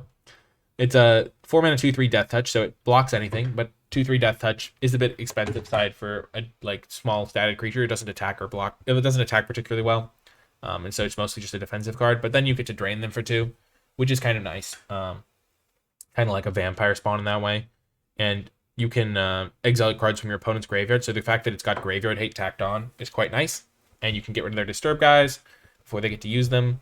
And so I like the Diagraph Scavenger. I think it's going to be a C-. 4-drops are pretty replaceable, but the fact that you get some incidental graveyard hate, some incidental incidental like drain is nice, and it's a good defensive body.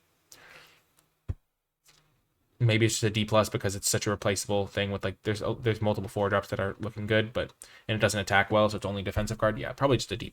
I don't see myself prioritizing it. But yeah, looks like a solid little card. Next is Doom Dissenter. This card has been in multiple sets. It's been in like a lot of Amonkhet type sets, and it has never like, and I think it's been in a core set maybe, and it's never been like stellar. But in this set, it could really find its home because with Exploit, you're looking for stuff to sacrifice, and the fact that you have a 1/1 that dies into a 2/2 means you're just like, oh, please let me sacrifice this card. Please let me sacrifice it. And you're like, well, Doom Dissenter, gotta sacrifice it. And when you sacrifice it, you get a lot of extra like upside with the Exploit cards. Have we seen a black Exploit card? No, not yet. Whenever another creature dies. So this card cares about creatures dying. But in the blue, like Exploit cards, you really just want it looking for something to sacrifice, and Doom Dissenter really fits the job. So in an Exploit deck, This may just be the 2-drop of choice, which means you value it at like a C level if you are in the exploit deck. Before you get into the exploit deck, it's like a D+ level card, because that's just how it has historically performed over like 4 sets where it's been in the set. It's been like a D+ level card where it's like a good defensive card, because when they like attack and you get a free chump block before you get your 2/2. So it's probably just going to be like a C- level pickup, and then in an exploit deck it plays out like a rock solid C, and it's just the perfect card to sacrifice. Next is Gift of Fangs, which I think is probably a worse version of Deadweight, honestly, because it gives the creature +2/+2 if it's a vampire, and otherwise -2/-2. So in a vampire, you never really want to be giving your creature +2/+2 like that, because it just exposes you to like them blowing you out with removal spells. So it's like sometimes something you'll use, I guess, but usually you'd rather give the creature -2/-2. And so the fact that you can't kill vampires with it is flavorful, but a bit of a downgrade on the card. Though if we're looking at the vampires, like maybe the vampires don't die to it anyway. Like if a vampire like Bloodcray Socialite wouldn't die to it anyway, you wouldn't really want to cast it on it. So looking at the common vampires that we've seen so far, it's not looking like it really kills any of the vampires anyway. And you really want to be killing the creature, because otherwise it's just begging to be sacrificed to an extort thing. So it does make that 4/2 that we looked at. This was one of the cards I was thinking of when I was talking about this Estwald Shield Basher, and how the Estwald Shield Basher just gets dominated by some of the cards in the set. This was one of the cards I was thinking of, where you just play your 4-drop, and then they go Gift of Fangs, and you're like, well, I just lose now because I just spent all my turn, and they spent 1 mana, and they still get to play something else. And yeah, Gift of Fangs is probably just going to be a C level card. I think it would be a C+, but the fact that it can't really kill cheap vampires is actually a knock against it. And you're not usually going to be using it to buff your own vampires. That's more of a fringe thing. And so I'm just going to give it a C, because it does look like it kills a decent number of things. But and cheap removals generally just something you need to have a lot of the time, and you can kill like these flyers or things like that. But the fact that it doesn't kill vampires is a bit of a downside for sure. But yeah, I think it's probably going to be a C. Next is Gluttonous Gust. I've gotten in a bit of a theme here of giving cards the C grade, which is nice. Everyone's always excited to see a card get a C grade. It's like, oh my gosh, another C. I can't believe it. He's just giving C left, right, and center like there's no tomorrow. What a legend. Most people are too afraid to give a card a C, because saying a card is dead average is just the most plain thing ever. But not Nikolai. Nikolai's just always speaks his mind, always gives those cards the C's they deserve. But yeah. Next is Gluttonous Guest. This was the card I talked about before. 3 mana 1/4 that can gain you incidental life. Not a card I'm a huge fan of. I think it's probably going to be a D. Just 3 mana 1/4s need a lot of extra help. Getting a blood token's nice, but you need to be a defensive deck generally. You don't want it in an aggressive deck because it's a 1/4 that gains you life. So already cutting off half of the decks you could be playing with your Gluttonous Guest. And then like, I don't know how to value a blood token, but I'm not valuing it all that highly. It like helps you not flood out in your neck crack. It helps you not flood out in your defensive deck, but I'm not sure how relevant that is. And just 3 mana 1/4s are generally not super high priority, so I'm just gonna give it a D. And in the right deck, it can get bumped up, but I'm not going to prioritize it at the beginning of the format. Though sometimes cards like this have performed well. Like I'm thinking back, I think it was Zendikar Rising, where there was a 3 mana 1/4 that whenever you had a creature enter the battlefield, you gained a life, and that card performed quite well.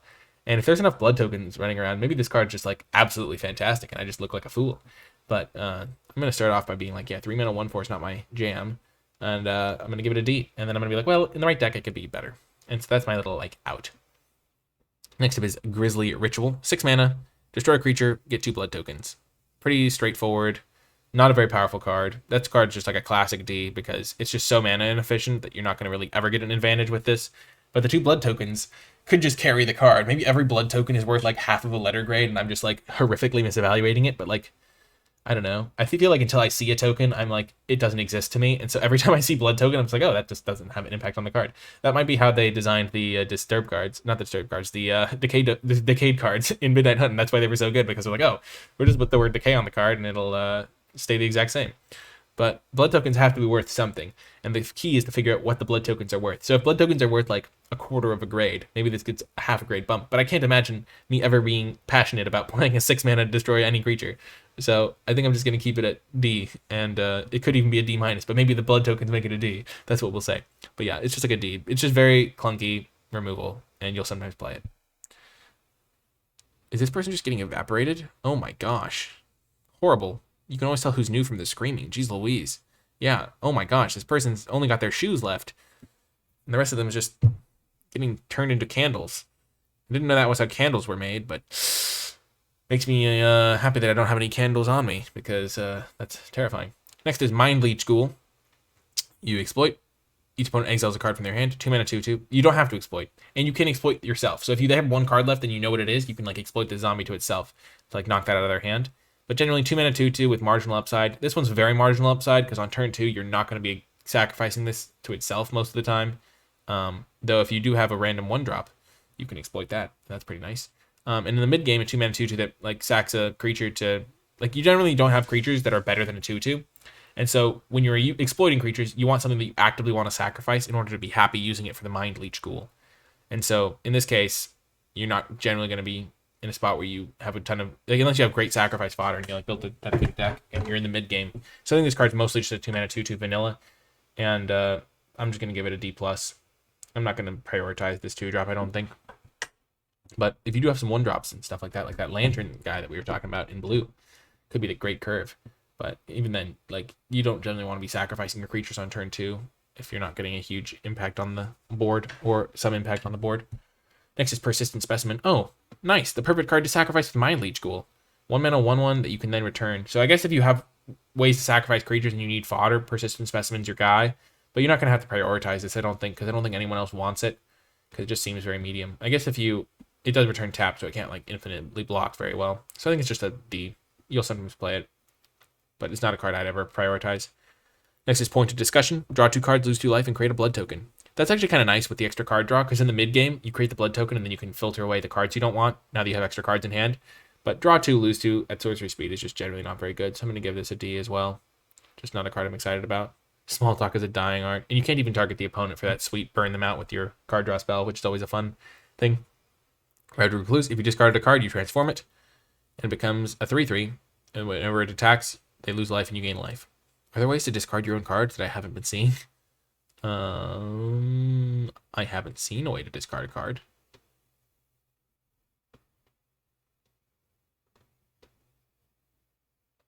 So if you discarded a card, you transform it, but there are no ways to discard your own cards, at least in this color. Maybe it's meant to play with the blue Selhoffen Tumor, and you combine those 2 guys, but this card just got to be like a D level card. It's just it's actually almost like an F, because you just don't want to play a 2 mana 2/1 ever.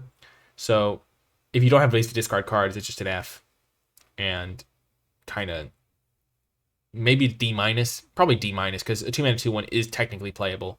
Like, you would sometimes play a 2 mana 2/1 if your curve was horrific, but it's just not a card you're excited about. So I'm going to give this a D-, because I don't think there's any synergy with it, and I haven't seen any synergy with it. And I did look for synergy, but looks like Ragged Recluse is going to stay very ragged on the fringes of playability. Next is Rot-Tide Gargantua. 5 mana, 5/4. Already decent start. When you exploit something, each opponent sacrifices a creature. So you can basically play it and have both players sack a creature. But since you know it's coming, you're going to be in better shape for it, and you'll have like cards that you want to sacrifice. So I think I actually like this card. It is a 5-drop, but I actually think it probably does squeak into the C range potentially, because it just seems like it could win you the game so many times if you are like using your removal in a smart way, killing all their small creatures off, and then you just finish them off with the Rot-Tide Gargantua to knock out their biggest guy while sacrificing something small of your own. I don't know. Yeah, my initial estimate is the card's pretty good, but it is a 5-drop, so I probably should. I'm kind of just like dinging every card that costs a lot of mana, because I'm just like remembering every time I've given a card that costs a lot of mana a high grade, I end up just never taking the card and never playing it and being like, why did I give this card a high grade when I never like prioritize it? But I think it's probably just filler, so it's probably a D+. I give a lot of cards D+. I think it might be my most used grade. I don't think anyone's keeping track, but if people were keeping track of how many times I gave each grade, I think like C- and D+ are probably the grades I've given the most, which is probably because I like to reflect like accurately the power level of cards, and so a lot of the rares would be in the A range, a lot of the uncommons are in the B range, and that means commons are generally in the C range, so a good common's like at the top end of the C range, and the bad commons are in the F range, or the low end of the D range. So I don't know. I feel like I'm just relatively a consistent grader, which makes the commons less exciting in terms of people who only care about the grades. But don't worry, we've been covering a lot of interesting material, I think, at least. Next up is Undying Malice, which is a functional reprint of Feign Death from Adventures in the Forgotten Realms. And that card was one that I didn't really play a lot, but that it started to wreck me, and so I kind of was thinking about playing it more. And so I think the card based on my experience with Feign Death, is going to play out relatively well. Because when they kill your creature, you get to like save it and have it come back with a counter. That being said, there are some exile effects, or very complicated exile effects like Bleed Dry, that make that sort of thing worse. And like the enchantment removal spell in white that exiles. And so if the creature isn't dying, this card's useless as like a protection for your creature. So keep that in mind. I'm probably going to treat it as a D because I'm never going to prioritize it again, but it's like probably got some applications. Next is Unhallowed Phalanx. 5 mana for a 1/13 that enters tapped. This one was really hard for me when I was thinking about it, because the fact that it enters tapped means that if you're trying to stabilize, you just get hit for an extra turn, which can usually just seal the deal. And it never attacks, so you never want this in an aggressive deck. And it doesn't block particularly well because of the fact that it comes in tapped. Like, it blocks fantastically once it's out there, but it doesn't do it until turn 6. So yeah. And you can still like kill it with a removal spell or whatever a lot of the time. So it's not like immune. I think this card's just a D. Maybe D-. I just don't see myself playing it, which always makes it hard for me to recommend the card. Because the fact that it doesn't attack well means you don't want it in the aggressive decks. The fact that it doesn't block particularly well when you're getting beaten down when you really need it makes it just feel like, oh, and it's just going to feel bad. Be like, oh man, I've got my Unhallowed Phalanx again. Can't block for another turn. In case any of you new recruits were wondering, this is why we don't use mass graves anymore, because all the zombies are just like stapled together or something. I don't understand. It's like a whole group of zombies that stick together. Vampire's Kiss. Target player loses 2 life and you gain 2 life. Create 2 blood tokens. Now I'm just going to give this an F. I don't think that 2 blood tokens is going to be worth a card enough of the time that you're going to want to play this card. Now, if your deck is like Turbo Blood Crazed Socialite and you just need like extra blood tokens, maybe there's some weird synergy thing, but I'm just going to give this an F and probably not play it myself. And then be willing to, like, if there is some sweet blood token deck where you just need every card that says blood token on it, then the card gets extra value. But overall, I'm just going to give this an F because you're just putting yourself down a card, and having them lose 2 life and you gain 2 life is just not worth it. So yeah, that's an F. Looking at the black cards, I've like kind of enjoyed doing these little like summaries of the color afterwards. What does the black cards tell me to do? Like, there's kind of this like, the 2-drops are not particularly good. Like, this one's basically an F. This one's not particularly impressive, and this card's not aggressive at all. And so I'm having difficulties finding an aggressive black deck, but I think if you're pairing it with an aggressive color, there are some tools to support it. Like Blood Crazed Socialite is an incredible aggressive card. And this card's better in aggressive decks generally, I think, because you want them to have just play their stabilization blocker, and then you sacrifice like your 2-drop to kill their 4-drop blocker or whatever. But generally, I'm having trouble figuring out what black's cards are trying to work towards. It seems like maybe they have to play more mid-rangey role, leverage this removal spell, which is probably one of its best cards. This Courier Bat is a really good card if you're enabling it, but it's kind of hard to do that sometimes. The Gift of Fangs can be good. The Doom Dissenter can be good. But the fact, again, when a color has weak 2-drops, it loses a lot of options because it can't play aggression very well if it has weak 2-drops. And its defensive options here, I mean, there's some card advantage here, but I don't really think I'm going to want to play that.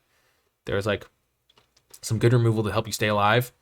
And then Blood Crazed Socialite, I keep coming back to this card just hitting like a truck, but not really being supported with other cards that beat down. Like curving Doom Dissenter into Gluttonous Guest into Socialite does not seem like a great curve. Like, you would rather just curve into like a Diregraph Scavenger, which also works with that defensive game plan. And then again, there's not that much life gain for the Courier Bat, at least at common. Bleed Dry seems like the best common, I would have to guess. I haven't been trying to guess best common like specifically. I've been just implying it a lot of the time. But this card seems like the card that I'll probably most want in black because it fits into any of the strategies. But there doesn't seem to be a real aggressive strategy here. And so mostly looking at the defensive cards, which then means a card like Gluttonous Guest maybe gets a little bit better because most of the black decks would then be defensive. Courier Bat works well with Gluttonous Guest, and so that card would get a bit of a bump. And then Blood Crazed Socialite, despite being like a house, gets a bit of a decrease for base black decks, but maybe goes up in value for the decks that are heavier a different color and then splashing black. So maybe like a red-black deck that's heavy red really likes the Blood Crazed Socialite, and they can get them because nobody else wants them, which means you don't have to prioritize them as much maybe. But yeah, interesting on the black cards for sure. Moving on to the red cards next. There are 105 commons, I believe, if I am correct. So we are over halfway done with the commons. Starting off with Abrade. Just gonna say it, this card at common is kind of insane to me. I think it's probably just a B. 2-mana deal 3s are almost always just fantastic. They just kind of define the format when they exist at common. And it's just very, very efficient removal. You can generally kill a 3-drop. Oftentimes you can kill a 4-drop. Like looking at some of the 4-drops that we just saw in black, like you can kill, where is the guy? You can kill the Styrograph Scavenger and you can kill Bloodcray Socialite for just 2 mana.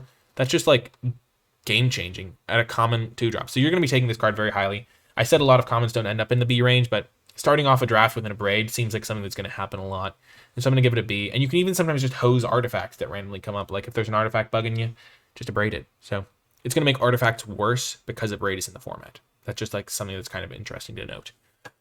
So yeah, Abrade, fantastic card. Just giving it a B. It's probably, I think it's the best red common. Like I don't think there's any. I haven't looked at the cards in the lens of what's the best common, but like if there's a red common better than Abrade, red is going to be stacked.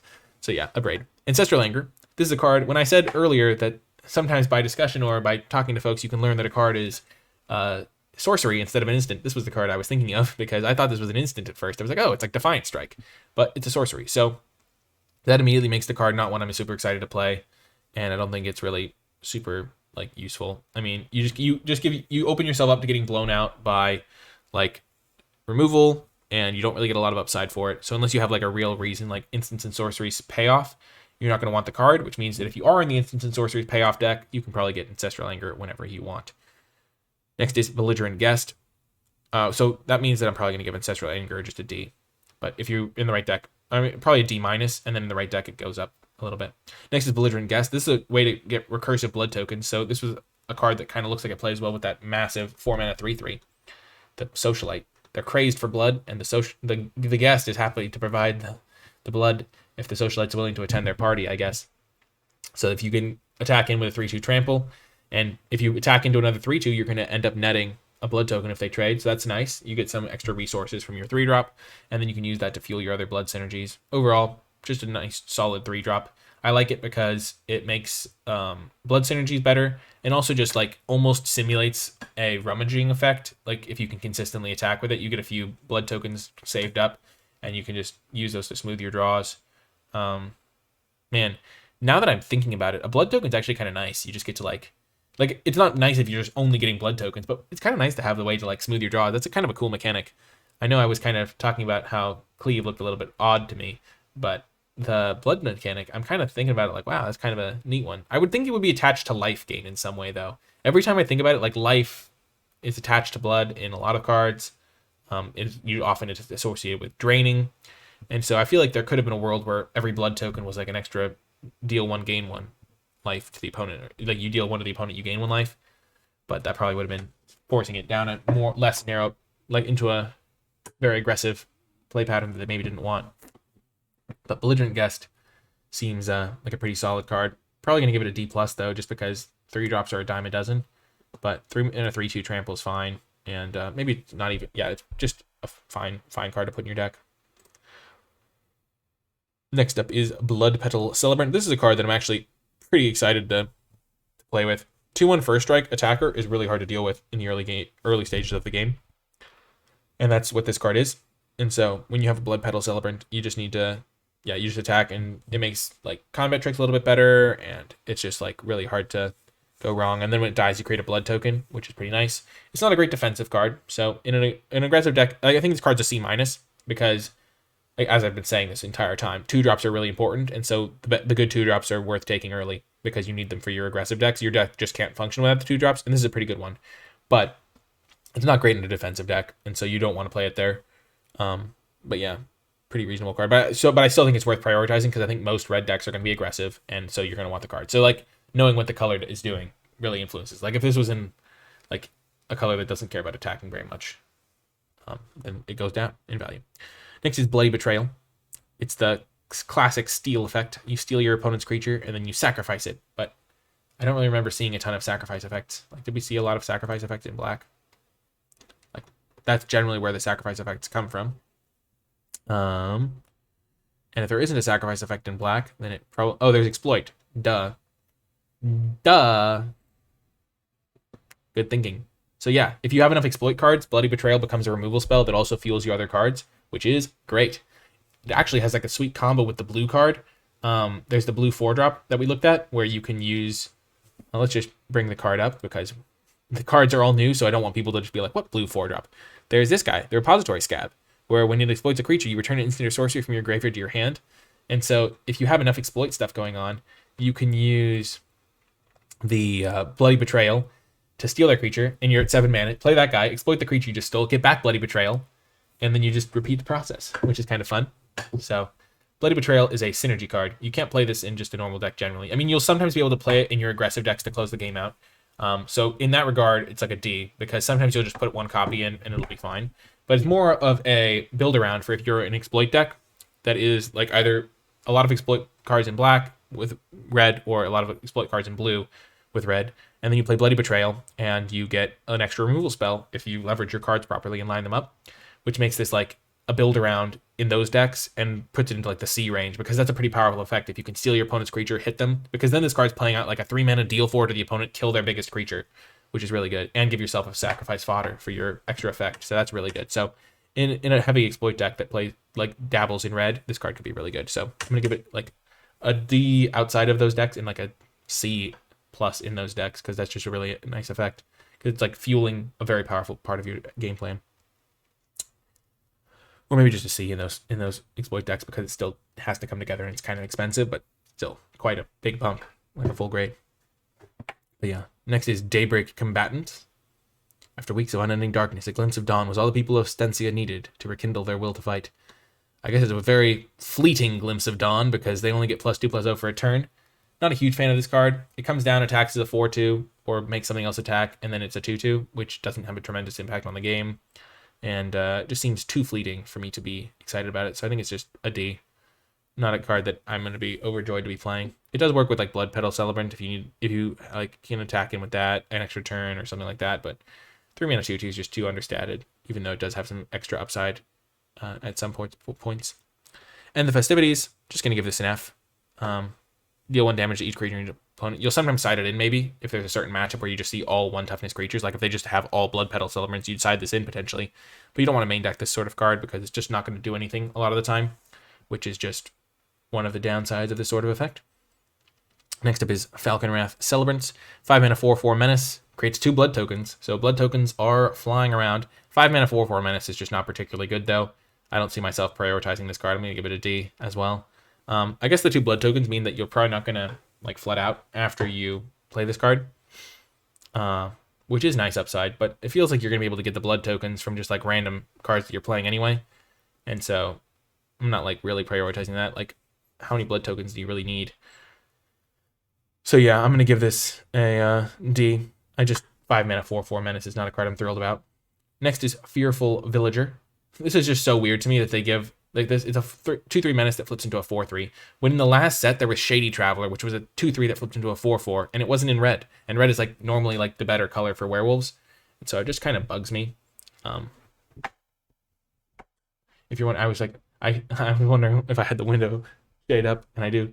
I was like, oh, the room's kind of nice. But yeah, this just kind of bugs me as a design thing. It's like, you literally just showed us that you could give it a 4/4, and the Shady Traveler wasn't even particularly great. Were you worried that, like, as a design philosophy, if you were worried that Shady Traveler was going to be too good, then why did you have Shady Traveler there, but then you don't have this one? But then you like, we're like, oh, well, they're going to be sick of Shady Traveler. They just won't be able to handle it. They'll be Shady Traveler out.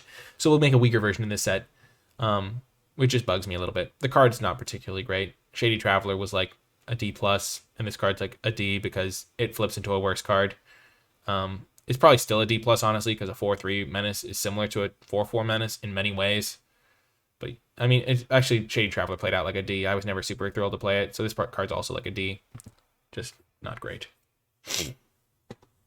Next is Flame Blessed Bolt. This was the other card that I was talking about that really thinking of that punished the 4/2 that can get indestructible in white.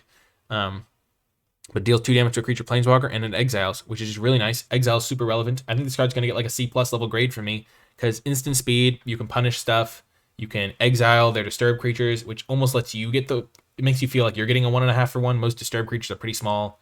And overall, pretty happy to see this card. pretty, and I'm giving it a pretty high grade as a result. Like C plus is pretty good for this sort of effect. Normally shocks hover between the C and C plus range depending on the format, but the fact that this can really get rid of those pesky disturbed creatures is really nice. Next up is Hungry Ridgewolf. I mean, I'm wondering why there's all these wolves and werewolves cards. And when you get to green, you'll see some werewolves and wolves as well. I'm wondering why these are all in this set instead of last set. Like, they really could have gone deep on werewolves. It feels like this sort of card is the perfect card to see in the set. But yeah, Hungry Ridgewolf, 2 mana, 2/2, and then it gets +1/+1 as trample if you have another wolf. So again, if you have enough wolves and werewolves, this card's just a C. But otherwise, it's like if you have a couple only, it's like a C-, and if you don't have any, it's like a D+. So yeah, that's generally where you can evaluate your 2-drops, where it's like if they have a little bit of upside potential, it's like a C-. If they have solid upside potential, it's like a C. And then if they have no upside potential, it's just like a D+, because you'll hope to find a better 2-drop. But yeah, the Ridgewolf looks pretty solid to me. And you'll notice that as I talk through the cards, and we're in the red cards now, I generally talk about the cards less and less as the set reviews go on, because I just find myself having to breathe more, I would say. No, I'm kidding about that part, but I just generally just like, I feel like I talk about a lot of the general concepts and stuff, and then I'm applying them on the later cards, where like on an early drop I'll be like, oh, this is how 2-drops work, and then later I'm like, well, we already talked about how 2-drops work, so this is just what this 2-drop does. But yeah, I'm not really sweating. I'm just saying what feels natural as I'm analyzing. I know that's not the word. Analyzing, as they say. Kessig Flame Breather, not a card I'm super excited about. It reminds me too much of the Brazen Dwarf from Adventures in the Forgotten Realms, the 2 mana 1/3 that promised the pings. And even though this is going to ping a lot more reliably than that Brazen Dwarf, just a 2 mana 1/3 is not a good 2-drop. If you're trying to attack, you don't want a 2 mana 1/3, and that's pretty much it. Like, the damage from having a 2 mana 2/2 is going to far outweigh the pings in most decks. Sometimes you are okay with like a low-powered creature if it's like something like Thermo Alchemist, which is like a 2 mana 2 mana 0/3, but it's going to hit them for 1 every turn of the game because it can't be blocked, the ping, which makes it more relevant. And then it has this text essentially, and that's like really good. But this card's not good. I think it's like a D-, and I think you'll maybe play it if you really need a 2-drop and you're desperate in your defensive decks only, but you're not going to play it in aggressive decks. Next is Lacerate Flesh, just a complex card. But essentially, you get extra blood tokens if you deal excess damage. So you deal 4 to a 2-drop, and you get 2 extra blood tokens, which is kind of nice. And but it is sorcery speed, deal 4 for 5 mana, which is really not good. And so I'm going to give this a D. I'm not going to prioritize it. I don't think it's very good, and I think it's very expensive. Next is Lightning Wolf, which is like, it looks almost like they photoshopped that meme wolf. I don't remember the name of the wolf, but like there's like a wolf that's like a meme wolf that they use for like cryptocurrencies or something. Dogecoin, I think, has the meme wolf. There's a meme wolf somewhere that's like a very fluffy, kind of looks like this wolf. It looks like they photoshopped the lightning wolf as the meme wolf on like the background of Lightning Bolt, and that's how they came up with Lightning Wolf. These thick-furred wolves have adapted to Stensia's storms, channeling their energy into bursts of supernatural speed. That sounds like every dog I've ever experienced in my life, where they're just chilling on the sofa and then the doorbell rings and they take your legs out and you break the coffee table by getting tripped. That never happened to me, but I could see it in my mind's eye happening. Like, oh my gosh, this guy just like was walking, about to sit down and enjoy a nice cup of coffee, and then all of a sudden the doorbell rang and his dog just like zipped, took him out. He fell flat on the coffee table. Its legs came out from under it because it was poor design, and it was all because of the Lightning Wolf. But yeah, really funny artwork. I haven't even read the card yet, but I've just been literally talking about the card for like quite a while without even like realizing it's a 4 mana 4/3, which is okay stats, and then it can gain first strike at sorcery speed. I kind of like that addition, by the way. I really like the design where you have to like choose in advance to give it the first strike, which means that you're not going to be able to just like threaten the activation. You actually have to activate it if you want the first strike, which is kind of nice. And does nerf the card quite a bit, but a 4 mana 4/3 that's hard to block is like a fine card. It's like a D+ because 4-drops aren't high priorities for me ever, but it's like going to be a solid card in like your decks.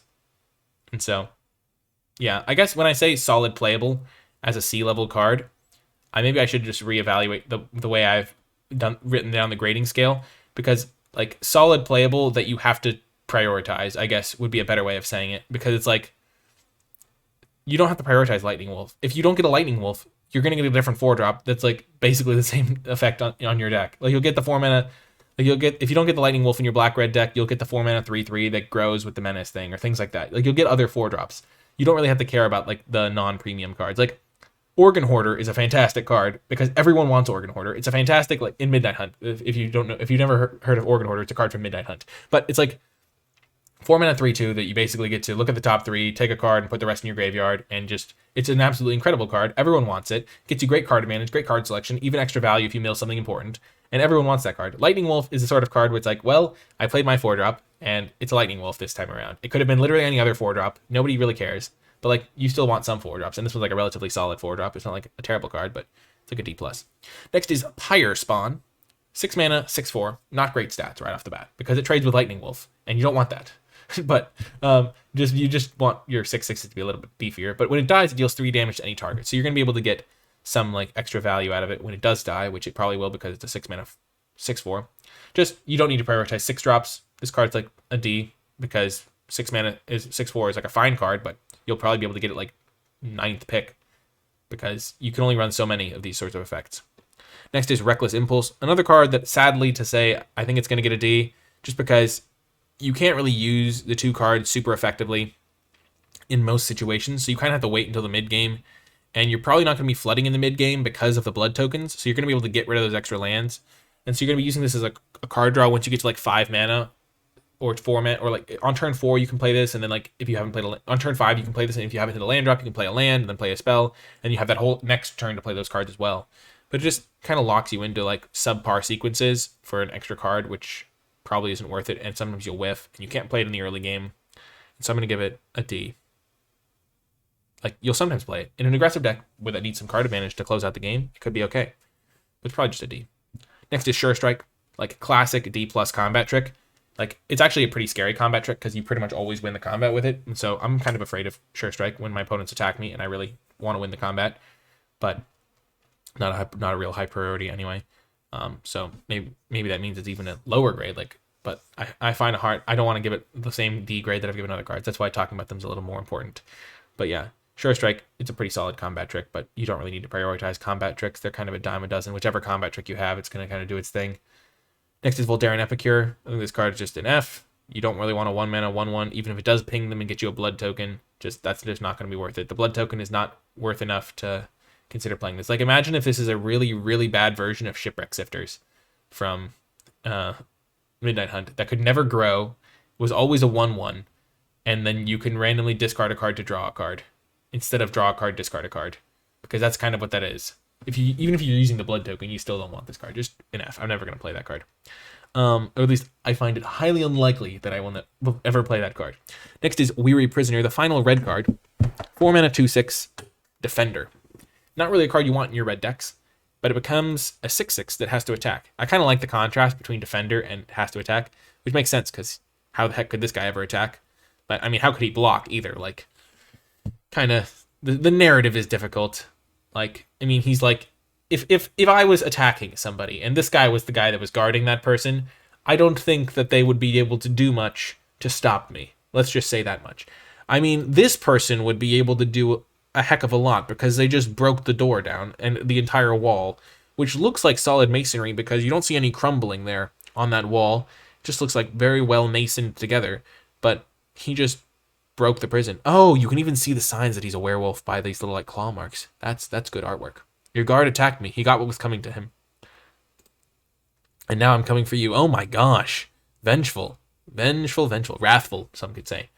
But yeah, I don't like this card. There was a 4-mana 2/5 in Midnight Hunt, and that card wasn't very good. This one's better, I think, because it flips into something scarier, but just, you can't reliably have things flip. It just doesn't work that way because there's so many cheap cards, and there's cantrips and card advantage and not flashback this set, but disturb cards, so there's extra stuff to cast spells with, so I'm just not a fan of this. It's probably just a D. A 4-mana 2/6 if you need an extra blocker for your defensive deck, but don't count on the 6/6 half of it really being a huge role player. So let's think about red a little bit. I know that I haven't been thinking about red as much as a macro strategy as I was for some of the other colors. A braid defines the color. I mean, this is the best card. If you have a couple of braids, your deck is going to be so much better. Other than that, There were no commons that really blew me away. I think Blood Petal Celebrant was the best of the 2-drops that we saw. The Ridge Wolf is a fine 2-drop, but we're not seeing a ton of other wolves here. I mean, there's a couple. Like, I guess there's 3 other wolves. I mean, you're not really playing that one, though. So you're fine playing that wolf. You're fine playing multiple Ridge Wolves, which is something to keep in mind. You can have, like, 3 Ridge Wolves, and you're fine with those. And then you have, like, the Fearful Villager, which you'll sometimes play. What was the other 2-drop? The other 2-drop was on this page. The bottom, I think. I remember it. Oh, it wasn't. It was a Belligerent Guest. So does red only get 2 2-drops this time around? There's... interesting. So the Blood Petal Celebrant and the Ridge Wolf are going to have to work overtime. Oh, and there's this guy. Duh, he's right next to the Ridge Wolf, but he's not really a player. So you're going to have to prioritize these 2-drops. You're going to have to prioritize a Braid. I mean, red's big removal spell, the Lacerate Flesh, does not look good to me. But Flame Blessed Bolt does look good. So a Braid and Flame Blessed Bolt should be able to carry red, along with Blood Petal Celebrant and Ridge Wolf as being nice aggressive threats. And then if you are pairing it with blue or red or blue or black for exploit, you can use this card pretty well. The Fearful Villager could definitely be a fine card if you are being more aggressive, but I'm not counting on it being nighttime, because in Midnight Hunt it felt like it was never nighttime and that you could always flip it back and forth at will. But yeah, you're mostly relying on the removal, and then the 2-drops are relatively solid, and everything else is kind of like marginal. Like, you'll just play some of these other cards, but they don't seem like huge priorities. Like, Lightning Wolf, is Lightning Wolf the only 4-drop? No, there's this guy, but you don't really want to play him, so maybe Lightning Wolf is a fine card. We don't really need to prioritize that. So you just focus on the 2-drops and the removal spells that aren't this one. Like, you focus on the Flame, Blessed Bolt, and the Braid, and you'll be in good shape along with the 2-drops. So pretty much the cards that cost 2 and 1 that are good are going to probably define red. It does look like an aggressive color as well. But yeah, we're on to green, and then we're going to go back through and look at the uncommons. So this is a pretty long form thing for me. I used to do a thing where I would say, this is the 10-minute set review, and we're going to talk about every card in 10 minutes, and I just pretty much talked incredibly fast and gave a grade to everything. And while that was funny to watch, it was not necessarily very helpful to people. I can't wait to talk about Bramble Armor. Oh my gosh, what kind of design is this? I've never seen this card in my life. Oh, I'll talk about it. Moving on to green. We have Apprentice Sharpshooter, which is 3 mana for a 1/4, Reach Training. Now, this is the training card I'm most excited about so far, because it's the one that's most likely to get a counter the first time you attack with it. Because if you play like any 2-drop into Apprentice Sharpshooter and then attack on turn 4, first of all, they can't really kill a 2/5. Second of all, the odds of you having like a 2-powered 2-drop are pretty high, so that you can like get a counter on this and make it a 2/5. And then on turn 4, you're going to play another card that presumably has more than 2 power. And then on turn 5, you're going to be able to attack with the Sharpshooter again and make it into a 3/5. So I really like the play pattern that this emphasizes. And then on turn 5, you have a Mammoth Spider that's already attacked twice and already has 2 counters and could even grow more if you play another big 5-drop. So the play pattern that this one incentivizes compared to some of the other ones really appeals to me. Because where it feels like the other training cards that we've seen are like, you have like a 1/1, like the 1/2 2-drop, for example. In that case, the card is not growing until turn 4.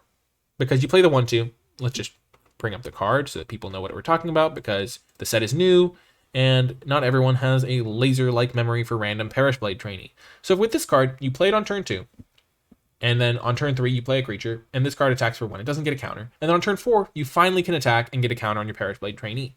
So it has to wait 2 turns before it gets a counter, and nothing has to go wrong. Like, they have to not kill your guy in the meantime. With the way that this guy works, you play it on turn 3, and then on turn 4, you're immediately attacking with your Sharpshooter, getting a counter.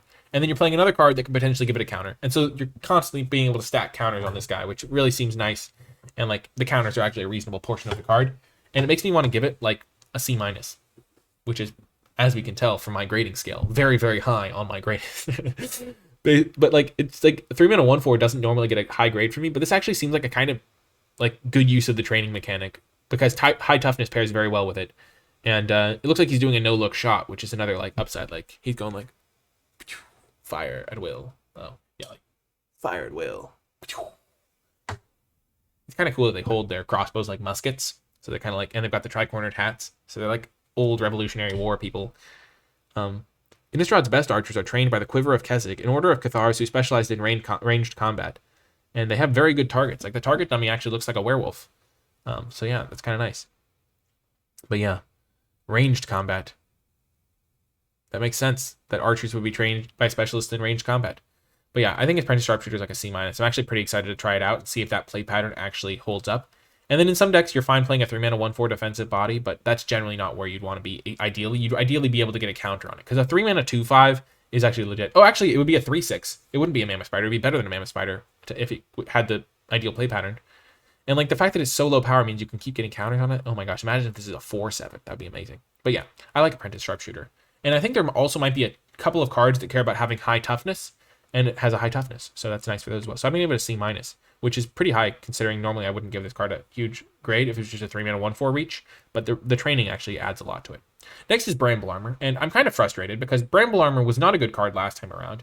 I don't see a ton that would make me think that it would be a good card this time around, and so the fact that like other colors haven't had reprints makes this feel just like bad to me. Like, have there been other cards like that I haven't noticed like while I've been reading through these in excruciating detail? Not excruciating. I've been enjoying it. I hope you have been enjoying it too. If you did enjoy it, remember to hit that thumbs up button and subscribe to the channel for more content. But yeah, that was mostly, it wasn't a joke, but I didn't plan that in advance is what I'm trying to say.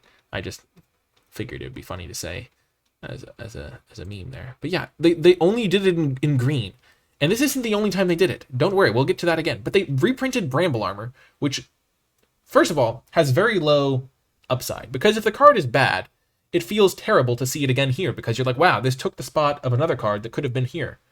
And so I feel bad for that reason. But if the card was very good, it would also feel kind of bad. Because it's like, wow, I just spent 3 months getting wrecked by Bramble Armor every time I queued up to draft. And now it's back. And it's going to wreck me for another 3 months in Crimson Vow, which is just not a great feeling. They used to do this sort of thing in Rivals of Ixalan, where they had like Sailor of Means got reprinted. And that was kind of like a happy medium where the card like had almost like felt like different in the two sets almost, because Rivals of Ixalan was slower and you could kind of use the treasures. And I guess maybe they expected this card to be like solid, and you're like, oh, it's Bramble Armor again. I'm okay with that. But I feel like Bramble Armor is the sort of card that would either feel really bad to play against over and over, or like be just kind of be bad. And it's kind of a bad card, and it kind of feels bad to me to see it again, because I'm like, oh, well, that's not very exciting. And yeah, overall, the card didn't play very well. I never played it in Midnight Hunt. I don't expect to play it here, and so I think I'm just gonna give it an F. Just not a card you should really play. And maybe the set context switches it up and the card becomes really like playable all of a sudden, but I'm not going to start with that assumption. Next is Crushing Canopy, which is a nice way to be able to main deck some enchantment hate and flying hate. There haven't been a ton of enchantments other than the auras that come from the disturbed creatures, which means that you're generally going to be, if you're killing those auras, you already got 2 for 1 kind of, so you don't really care about those. But killing flyers can be relevant. Mostly a sideboard card though. So not really a card you're main decking all the time, though in some formats it would be main deckable, but mostly just treat it as a sideboard card. Next is Dawnheart Disciple, which is a relatively solid 2-drop. So as I said, all 2-drops are pretty much starting out at C-, and then you adjust from there. 2-mana 2/2 that can sometimes attack as a 3/3 is pretty much exactly where you want to be, like a rock solid C-. Like, it doesn't have quite the upside to get into the C range or the C+ range, but I think this is just very solid C-, because when it attacks as a 3/3, it can sometimes like get through when it shouldn't have any business getting through.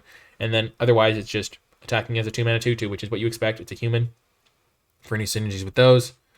And yeah, just the sort of card that you're going to need to put in your deck, and you're going to be pretty happy playing this. And it's like fine 2-drop. Next is Flourishing Hunter, 6-mana 6/6, and you gain life equal to the greatest toughness among other creatures you control.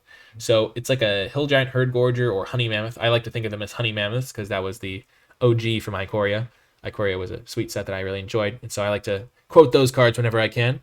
But yeah, Honey Mammoth type card, where that was a 6-mana 6/6 gain 4. That was quite good. Hill Giant Herd Gorger from Adventures in the Forgotten Realms with a 6-mana 7/6 that gained you 3.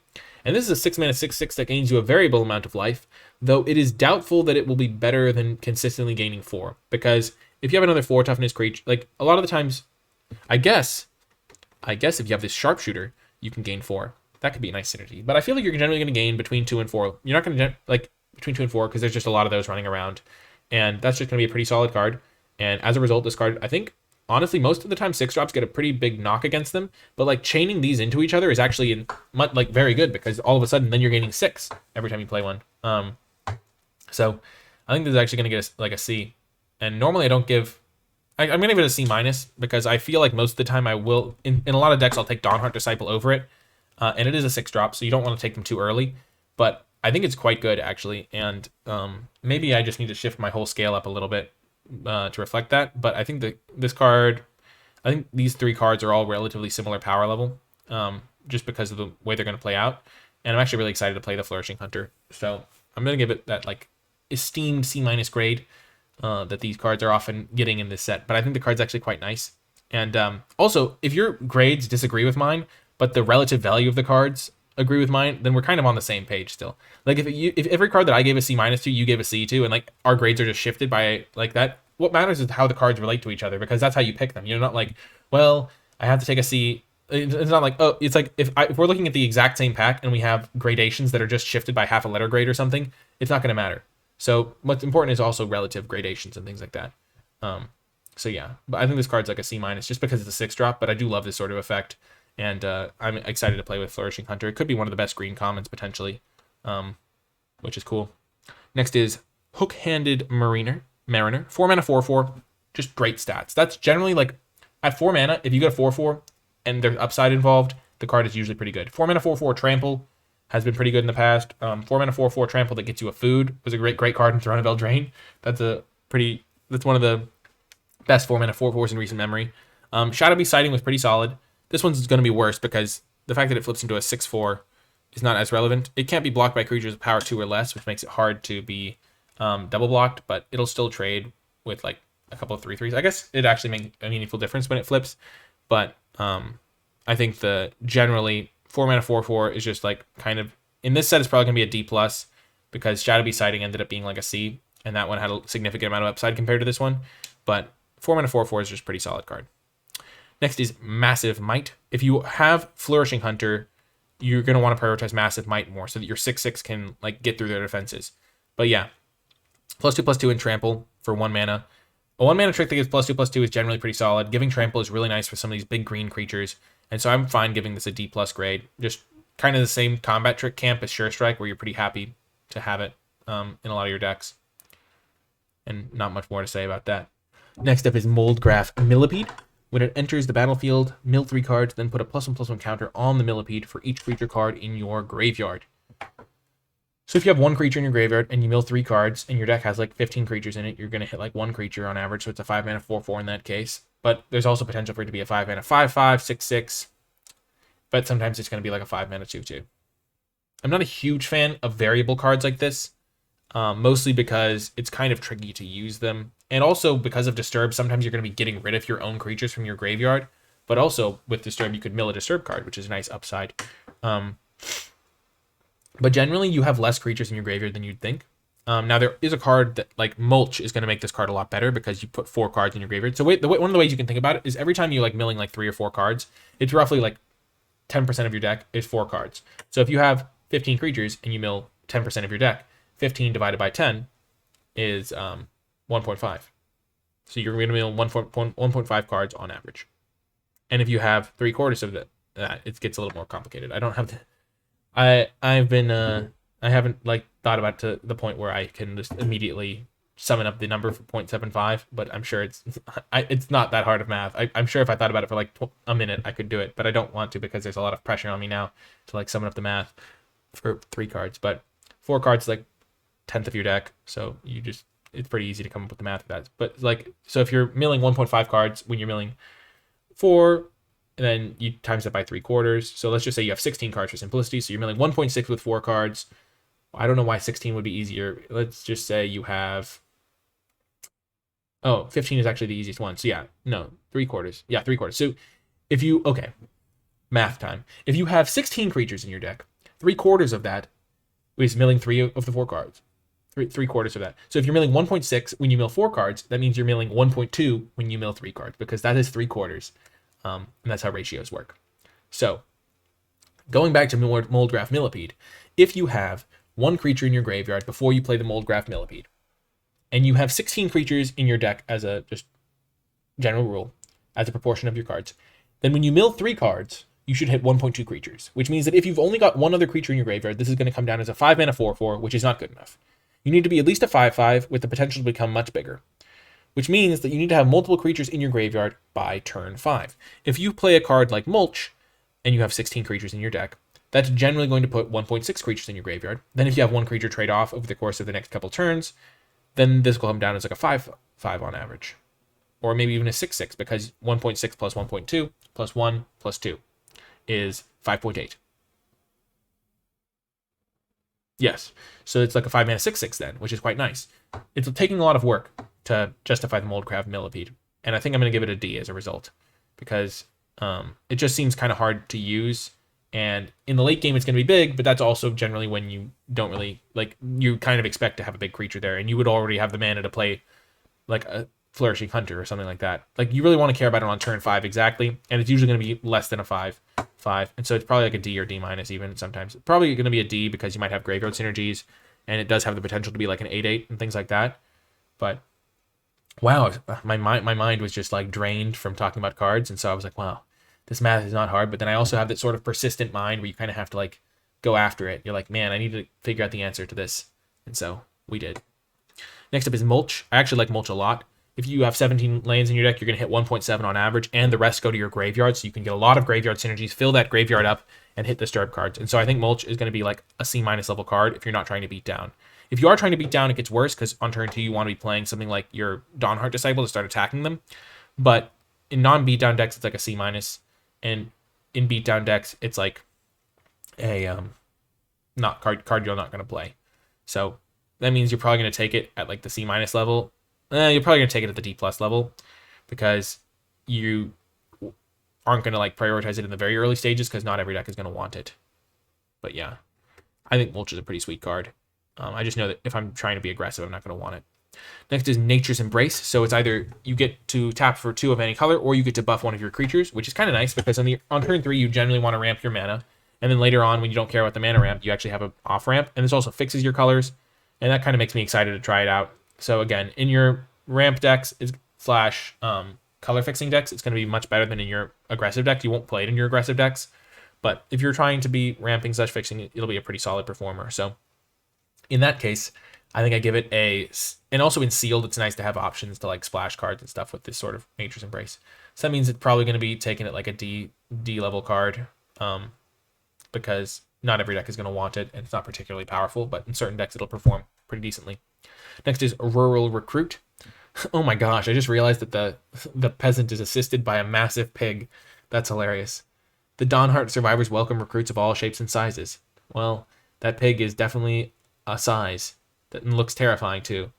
Huge. 4 mana for a 1/1 with training, and you get to 3/1 when it comes into play. So 4 mana for 4/2 worth of stats, but the first time you attack, it's 5/2 worth of stats. The problem is that by the time you're attacking, it's turn 5, and so your opponent probably has a way to block a 2/2, and a way to block a 3/1, and so you're not really getting a huge advantage. And as a result, I think the card's like a D, even though it's kind of a sweet design, and I think it's cool. And if there's a tokens theme, maybe that would change, but I don't think there is, because we've been looking at all these commons and we haven't seen any other cards that care about tokens, which means this card's probably not very good, because by the time it's attacking, it's not going to be a very effective attacker. Like if they have a 1/4, they just kill the boar, and you're like, well, that didn't work. And if they have a 2/3, they just kill the 2/2, and you're like, well, that didn't work. And so you're like, well, as a defensive card, getting like 2 blockers can be okay. So it's not like terrible, but like not horrifically unplayable, but not a card I'm super thrilled about.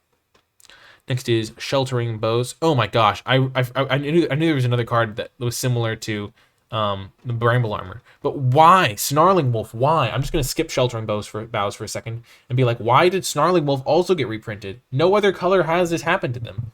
Doesn't make any sense. Like if you're gonna do it, at least do it as like a cycle where like every color gets 1 card that gets reprinted to save your designer's time, instead of just giving green 2 cards to get reprinted, and you're just like, why? But yeah, Snarling Wolf is also going to be probably like the same as it was, where it was like only playable with heavy wolf synergy, so like a D minus level card generally, just because it wasn't really efficient to pump it. It played out like a D sometimes, but yeah, that's Snarling Wolf. We've already seen it. Sheltering Boughs. 3 mana +1/+3 and draw a card. Kind of hard to use that. I mean, 3 mana to get marginal stat boosts is not really where you want to be. Like if it was a 3 mana 1/3 draw a card, that wouldn't be particularly great, because a 3 mana 1/3 is not very good. And the fact that you get potentially blown out means that I'm going to treat this card as like a D, because you just don't have room for cards like this in your deck all the time. Though if you have some toughness synergies, maybe you'll want it. Or enchantments synergies. Like imagine pairing this with the blue card, like the 2 mana 3/3, that when you get an enchantment on it, you can attack. So then all of a sudden you're attacking as a 4 power, 4/6 on turn 3. Next is Spore Crawler. We already talked about Snarling Wolf a little bit. Gave it a D in the right deck and mostly a D minus. And I'm just gonna give it a D minus. You don't really play that card ever. I think I played it when I had 2 copies of Tovolar and never played it other than that, and I was pretty happy with that decision. But yeah, Spore Crawler, 3 mana 3/2 that dies into a card. That's pretty nice. That's like a 3-drop that you actually care about. It can actually define your color a little bit. Like it competes with the Sharpshooter, but like 3/2 that can die into a card is really nice. There is some flaw where they just don't let it die, and by the time you get the card, you're not super happy about it because they like blocked it with a 4, like 2/4. Like this is so much worse than having it draw a card on entry the battlefield. It does give you some exploit fodder where you're fine sacrificing this to an exploit card if you pair with green. If you pair green with your black cards or your blue cards, so that's worth noting. And then you also have additional upside where your Spore Crawler like just tangles in combat and dies. But a lot of the times a canny opponent will be able to like keep this from dying for long enough where you're not actually going to be able to trade it for getting a 2-for-1, where you're going to have to, like, if you want it to die, you're going to have to like chump block with one of your other creatures or something, like double block with the Spore Crawler and something else, so you're not getting as much value. So it's just probably going to perform as like a solid C. But it's not like as good as like something like Eccentric Farmer where you like got the card immediately and things like that. But still, 3/2 that dies into a card, just rock solid C level card. I like to see it. Next is Sporeback Wolf. 2 mana 2/2 that attacks as a 2/4. I'm in. I'm going to give that a C. Like, I think it's just a great set of stats. It's harder to block. It's a wolf for those synergies. So that red wolf really likes playing well with this one.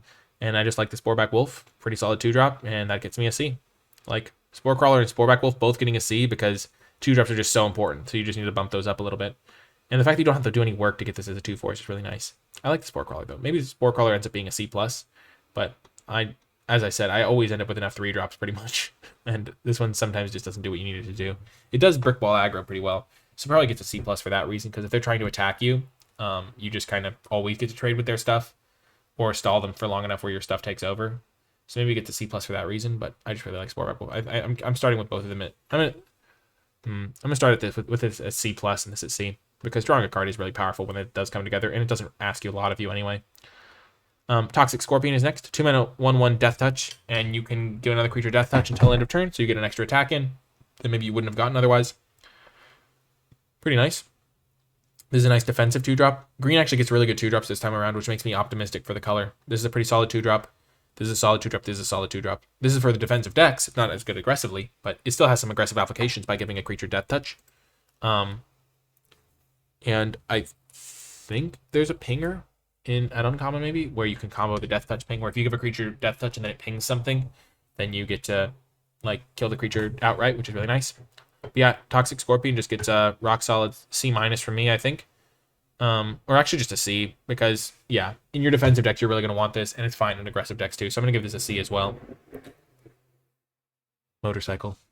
Next is Weaver of Blossoms. I'm actually liking a lot of Green's cards, by the way. Weaver of Blossoms, I'm just going to give this card like a C as well. I think 3 mana 2/3 that taps to add mana is just very solid. Yeah, I'm optimistic about this card. I feel like my grading scale might have changed partway through this, but like I feel like I'm gonna be relatively happy prioritizing all of these cards and taking them relatively early, which has kind of been my standard for when I'm giving a card like a solid C grade. And like I'm pretty happy taking all these cards relatively early, because this is just a powerful effect. You can fix your mana, you can ramp your mana, you can get your 6/6s out early. And it even flips into a 3/4 that can tap for 2 colors, but mostly just getting a stats boost some of the time is kind of nice. So I like Weaver of Blossoms. Pretty cool card. Looks like green is getting some fixing this time around with Weaver and Nature's Embrace, both at common. So that's kind of nice. And it's got some nice defensive options. Witch's Web, +3/+3 reach, untap it. The untap is nice. +3 and +3 and reach is usually what you get for this card. The untap is extra benefit, so I like Witch's Web. I think I'd give Witch's Web like a D+, like kind of in that same range, because giving reach could be a really relevant thing. And then Wolf Strike, the removal spell for green, gets +2/+0 until end of turn if it's night, and then it deals damage equal to its power to target creature you don't control. So kind of a nice effect. It's a punch spell at instant speed. So at instant speed means it's going to be harder for you to get blown out, because you can make sure you use it when they're tapped out. And the fact that it works at night means that you can, if you have a werewolf, pass the turn, it becomes night, and then you punch their thing. Kind of like how Olivia's Midnight Ambush would work, but this time it's in green, which is the color that actually cares about werewolves, which is incredible to see. I love this design. I think it's a C+. I think it's great removal for green. Green doesn't normally get to see this type of thing. I think it's maybe the best green common. Looking at the green commons again, it's probably the best green common. I'm most excited to play it. I'm more excited about it than Spore Crawler because it just seems like a lot of value potentially. And if it's already nighttime, you can sometimes get value with it as like a combat trick where like you attack and then you like buff up your creature that wouldn't have traded with their guy. That's a bit riskier because they'll often have mana up then, but yeah, I like Wolf Strike. I think it's pretty good if you have werewolves, and I think this is actually going to be a really good card. Like if this wasn't like, it's just a really good card for werewolves, and if you can make it day and night. It doesn't. It depends on it. If you can't make it day and night, it's a lot worse. But it looks like there is going to be some ways to make it day and night. At least there's Weaver of Blossoms. I guess that's the only werewolf here, huh? So maybe it's down to if you don't have any ways to make it night, it's only a C. It's like a C- if you don't have ways to make it night. But if you have a couple ways, it's gradation again.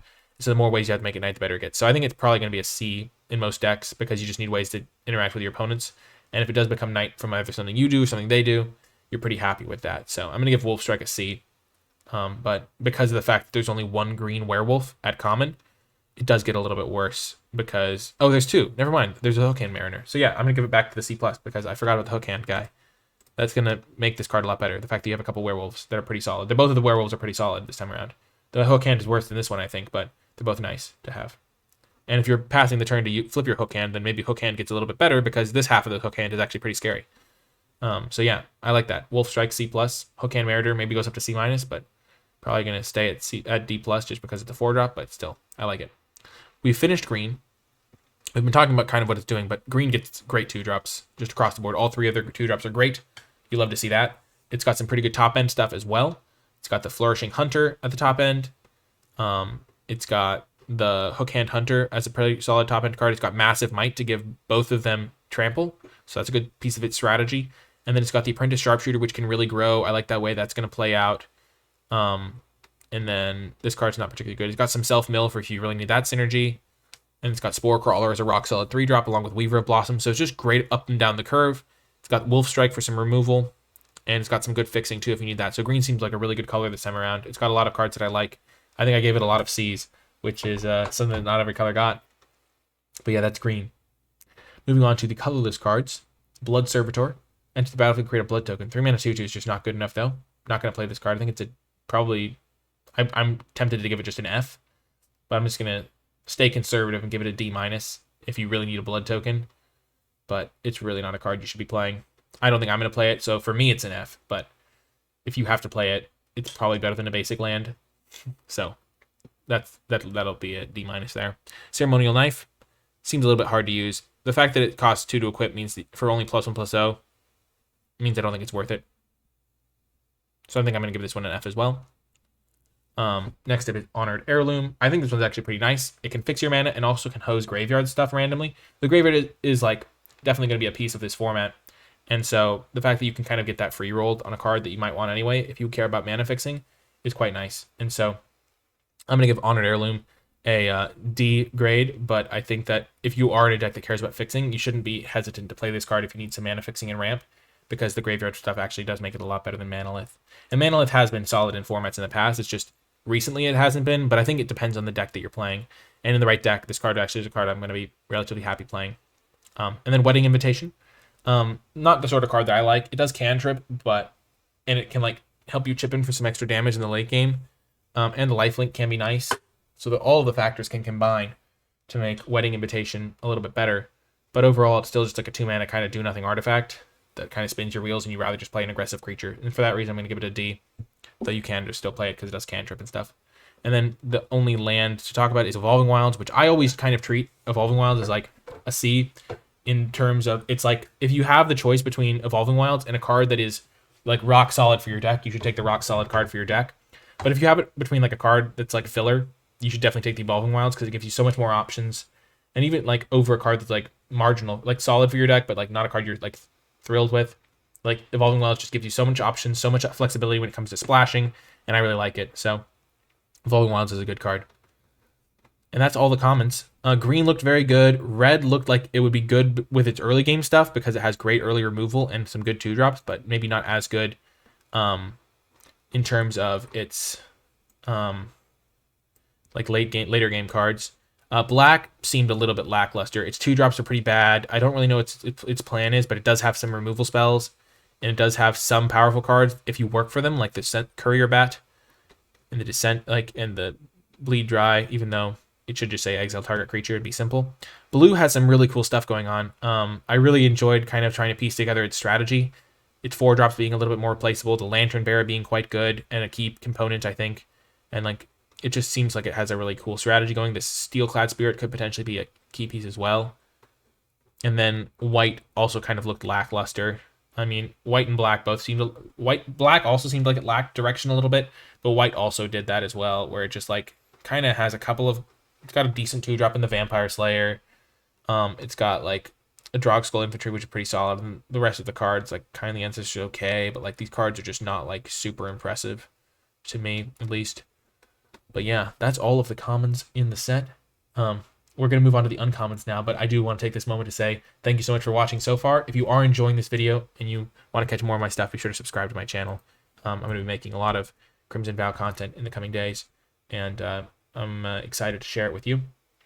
And yeah, just a lot of cool stuff like that. And you can also support my content on Patreon if you want to gain access to my card-by-card tier list for the set, where I basically have all these grades in a spreadsheet.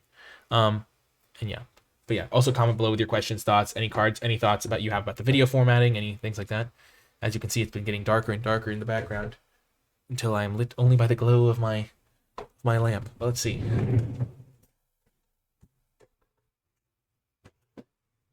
Boom, we're back. Actually flipped the light switch. My genius. I have mastered the Edison's light bulb.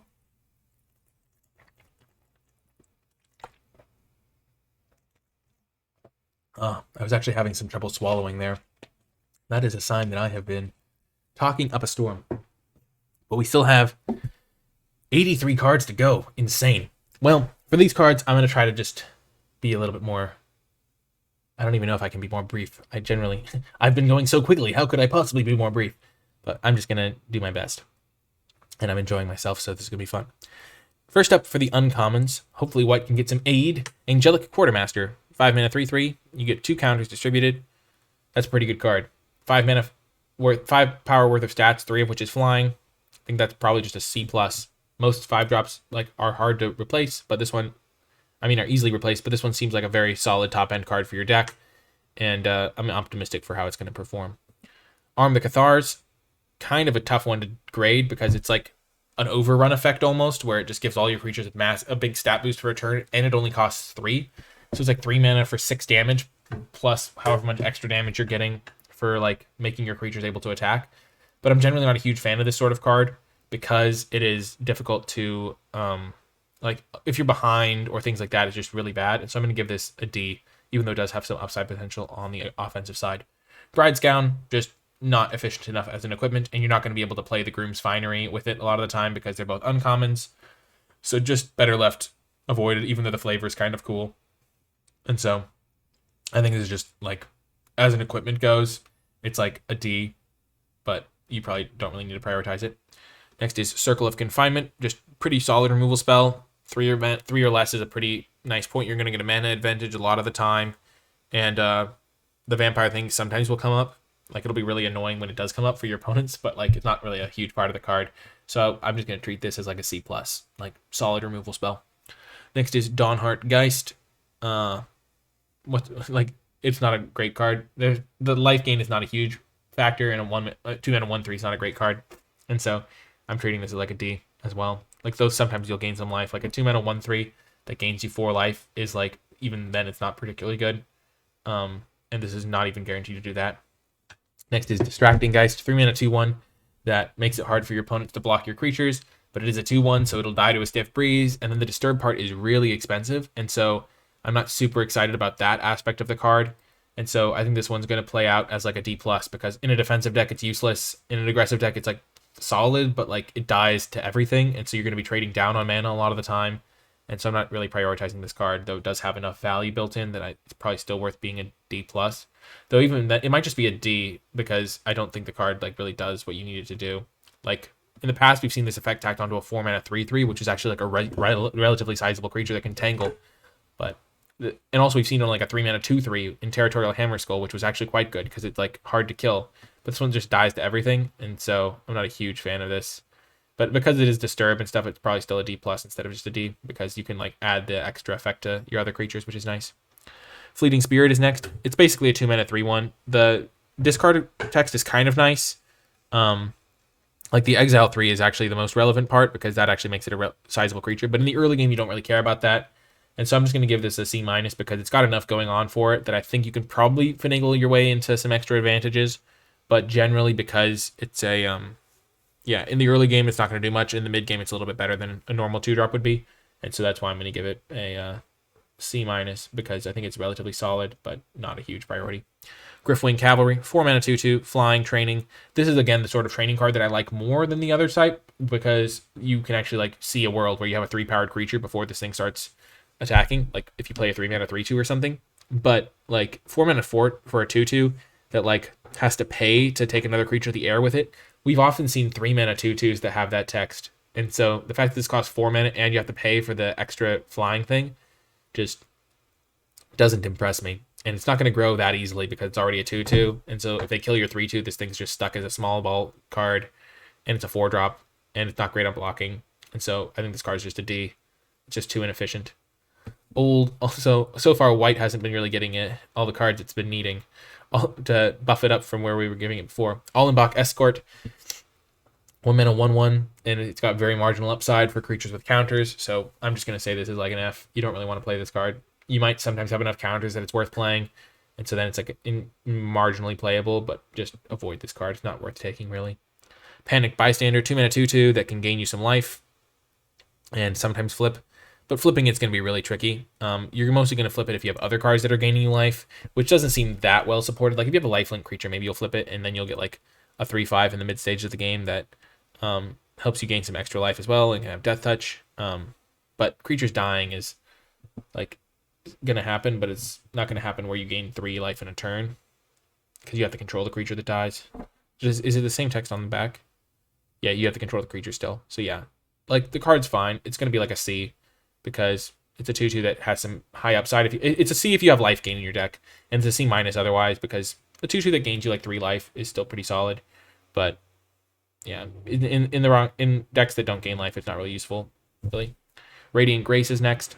This card's just really weird. It's like slight buff, but then like it comes back as a relatively useless enchantment if the creature dies, and like you kind of like, are you excited getting to make all their creatures come into play tapped? Probably not. Like it's not really worth a card, even though it can be annoying. So I don't know. If you trade cards, you put yourself down a card to make all their creatures come into play tapped. And I don't think you would play a card that brings all their creatures into play tapped as like a full card, because you just end up in a situation where you don't have the resources to actually close the game with the advantage you get from that tempo swing. So I'm going to give it like a D-. I don't think it's a card you want. Next is Resistance Squad. Actually looks pretty good. There are a lot of humans running around. Looking a lot of these uncommons are humans. A lot of them are not humans though. And if you do have enough humans in your deck, like 7 or 8, to draw that card, it's going to be pretty good. It's going to be like a C+. And it's going to scale down all the way down to like a D level card, depending on if you have no humans, it's a D, and if you have like 7 or 8 humans, it's like a C+. So you kind of scale according to that. But I think in general, it's probably going to be like a C level card in your white decks, and oftentimes going to be a C+, because there are a decent number of humans running around. And you often want to just be patient to make sure you get that cantrip effect. Next is Twin Blade Geist. 2-mana 1/1 double strike is just a solid card. It's really scary if it gets auras on it, and as we saw with the ghost that can give the +2/+2 aura, the common that I liked, that's actually pretty good with this card. And then like giving double strike for 3 mana is actually pretty scary, because putting that onto like one of those big green creatures, or putting it onto another flyer or something like that, is actually really good. And so I think this card's actually in the B range. I think this card's like a B-, because actually it's probably maybe even just a B, because the double strike effect is actually like really terrifying. If you're an aggressive deck, you're beating down your Twin Blade Geist. Not only plays really well with combat tricks and stuff, like imagine it in the green deck that has the +2/+2 and trample combat trick. All of a sudden this thing's hitting for 6 with trample. That's terrifying. Or whatever creature you put the double strike on is hitting for like massive amounts with trample. So I think Twin Blade Geist is just a B. This card looks fantastic to me. Probably the best card that we've seen all day so far. And like if I was choosing between pack one, pick one, this, and a braid, I think I would actually take this card because it just seems like it can single-handedly win you the game if you put double strike on the right creature. Though it is close because Braid is just fantastic, but I would at least want to experiment. They're in the same conversation, and so Twin Blade Geist is really good. And then Valorous Stance, great card. Probably also a B. You can either kill a big creature that you've been having trouble with, or give your creature indestructible, both of which are relatively solid, and actually probably more of a B minus. But both of which are solid, and they're both going to be used in different applications. But I like the card at B minus because having both is really powerful. So yeah, looking at the white cards, we saw a couple of relatively powerful effects. Like the Quartermaster is pretty solid. The Twin Blade Geist and the Valorous Stance are both good. As you can see, I'm going through the uncommons a lot faster because talking about context amongst uncommons doesn't mean as much. Like, oh, in the games where I get my Bride's Crown and my Arm the Cathars, there's a synergy. It's like you learn more about what the color itself is doing by the commons, and then the uncommons are more like, do these backup themes? Like, did we see a lot of humans, which we did see a relatively large number of humans and things like that. And we saw some life gain stuff, but that's why I like going through the commons first, because uncommons go through a little bit quicker, which is nice. And then things like that.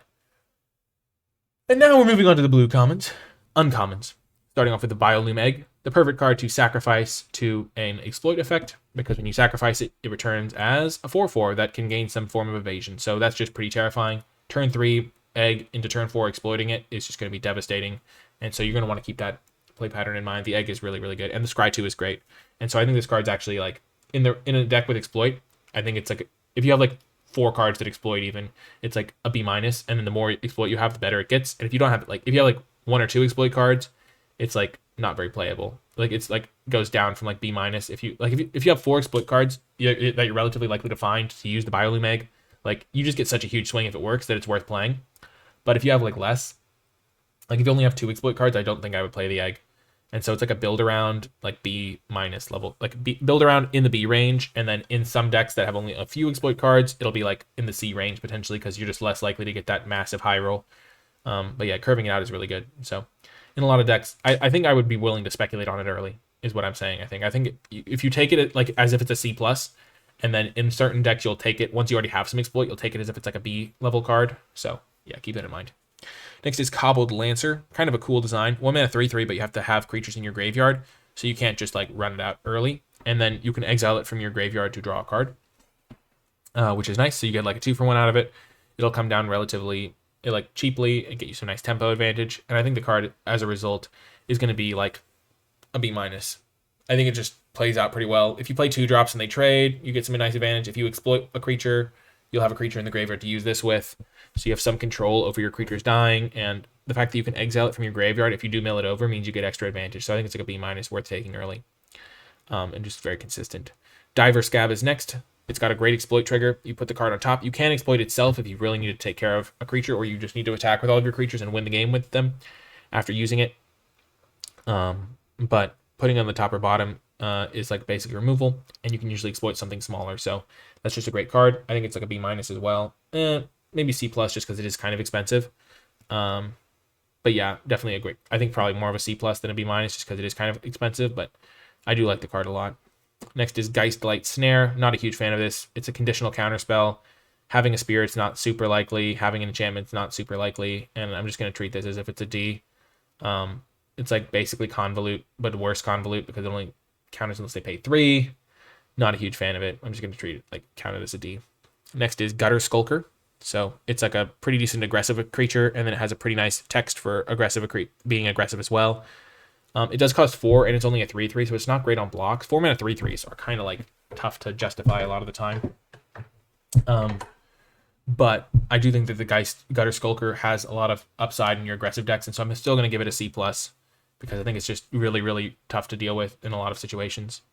Next is Lunar Rejection. It's basically either 4 mana to bounce a creature. It's 2 mana to bounce a werewolf or wolf to its hand and draw a card, or 4 mana to bounce any creature to its hand and draw a card. And 4 mana for this effect is pretty reasonable at instant speed, and so I'm relatively happy to play that, and I think it's a C+ as a result. The wolf and werewolf thing is going to come up as well, and that's also a factor, but I think it's not enough to like push it into the B range. I think it's still just going to make it a C+. Next is a Mischievous Catgeist. This card is definitely in the B range. It looks fantastic to me. The backside, no, I clicked on it.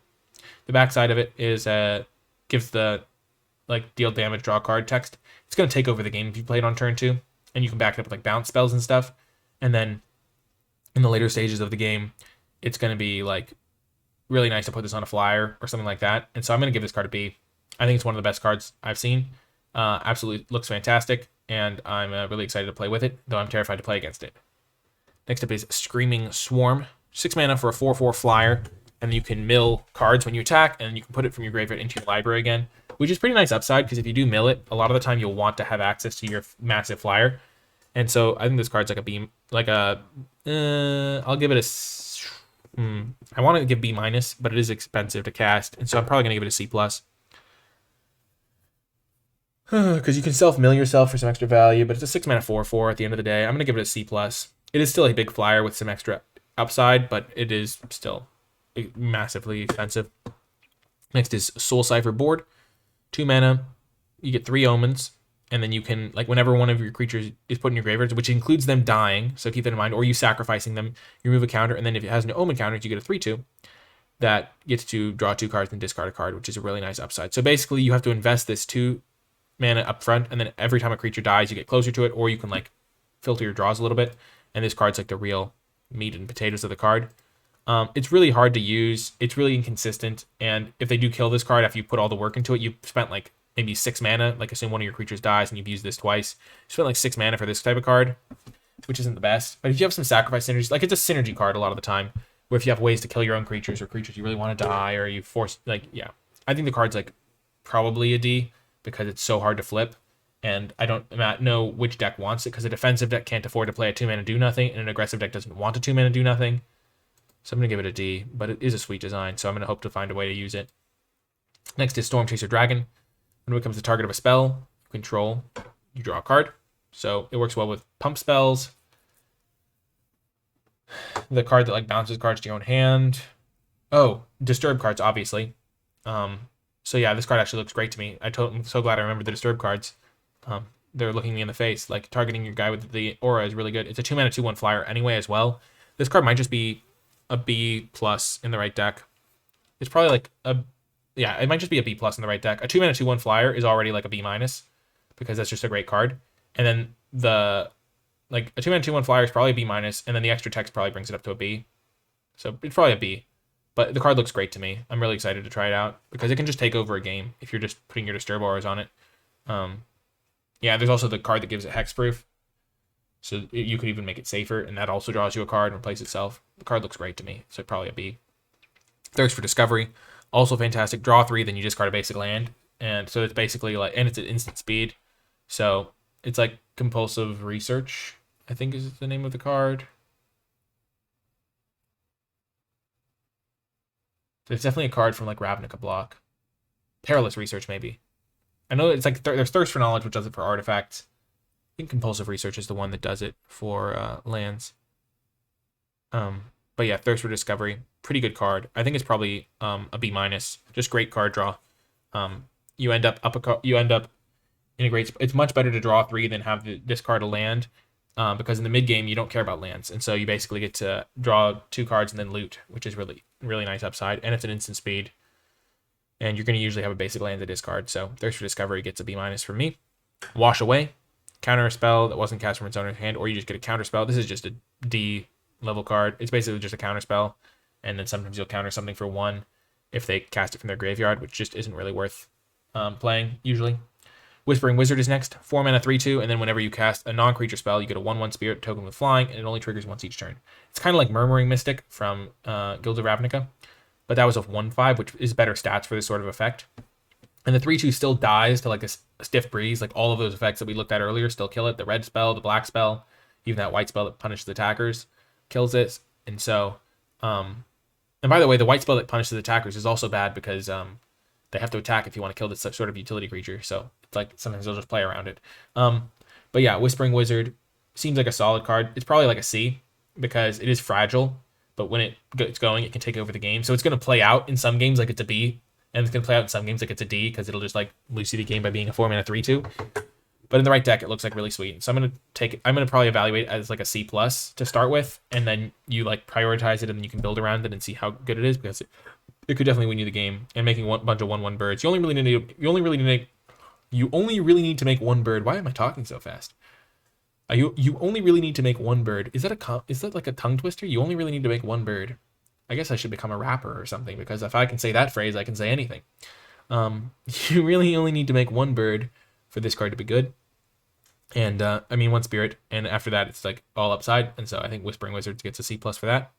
And then Witness the Future. I'm not a huge fan of this. You shuffle 4 cards, target player, so you can kind of use it for graveyard hate, and then you get like some card selection, but it costs 3 mana, so it's super expensive. And generally just going to treat this as like a D-, because you'll maybe play it if you really are worried about milling yourself out. But even then, you might mill this card as part of your self-mill, and then you're like, what are you even doing? So yeah, I would not recommend playing Witness the Future. I'm going to leave this one on the sidelines. It's probably just an F. But if you want to play it and experiment, I mean, maybe go for some crazy like self-mill stuff. But yeah, that is the blue uncommons.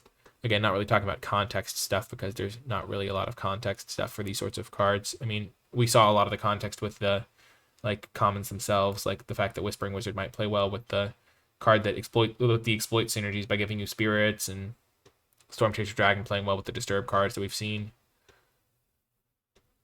But yeah, some pretty interesting designs so far. I can tell that my mind is like starting to wander on stuff a little bit. But I'm committed to finishing the uncommons, because I want to have like one of those like complete set review things. It's really fun to have one of those types of things. But yeah, Archghoul of Thraben is next.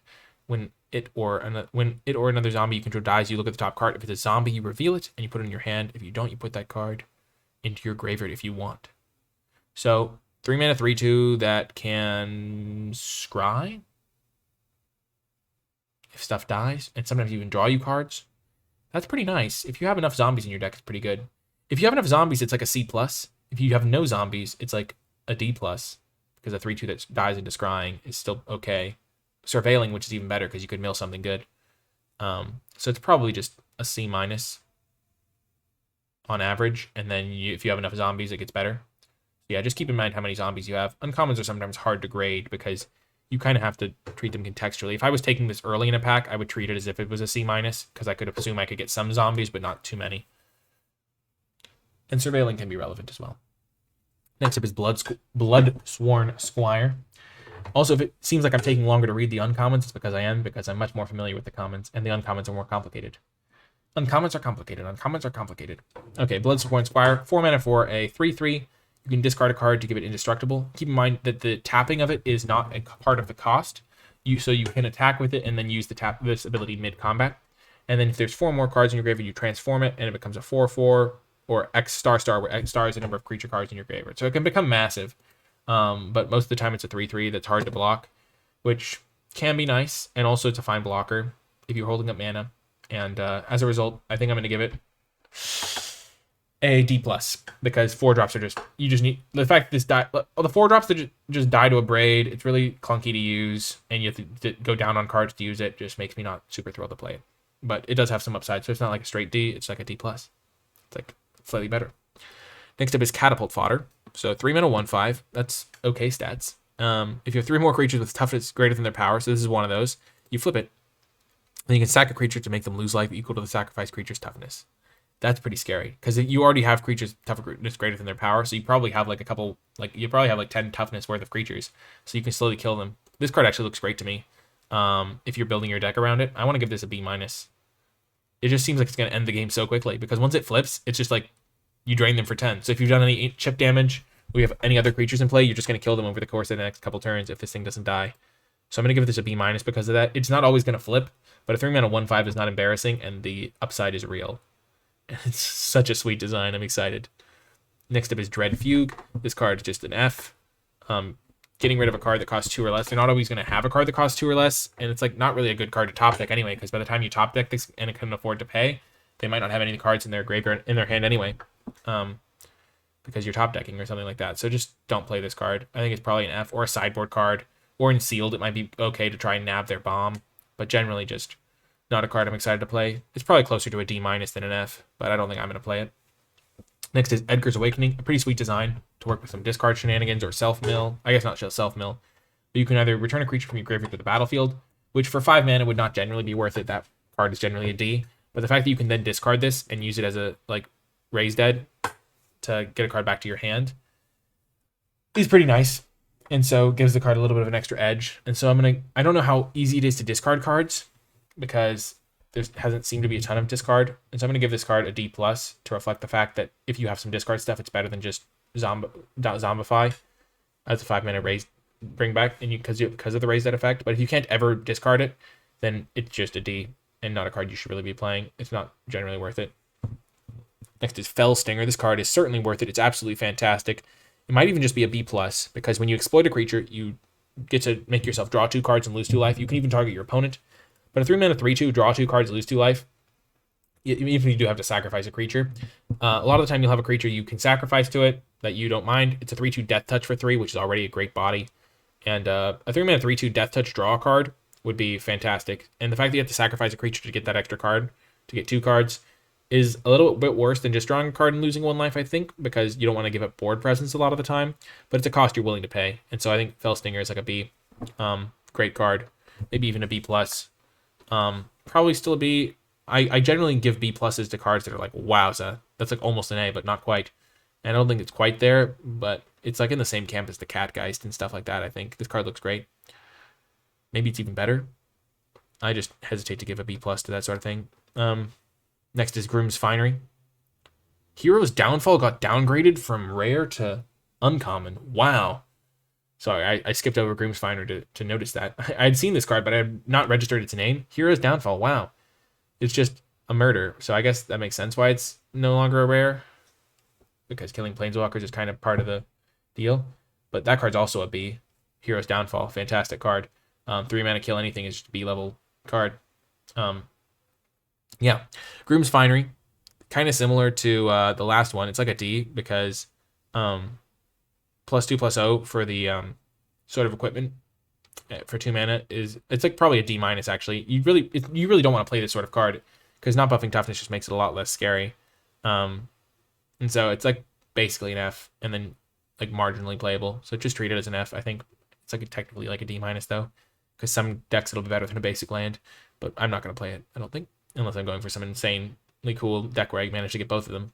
Because if you get the Groom's Finery and the Bride's Gown, you'll get First Strike and Death Touch, I think, which is the perfect combination, just like the married couple.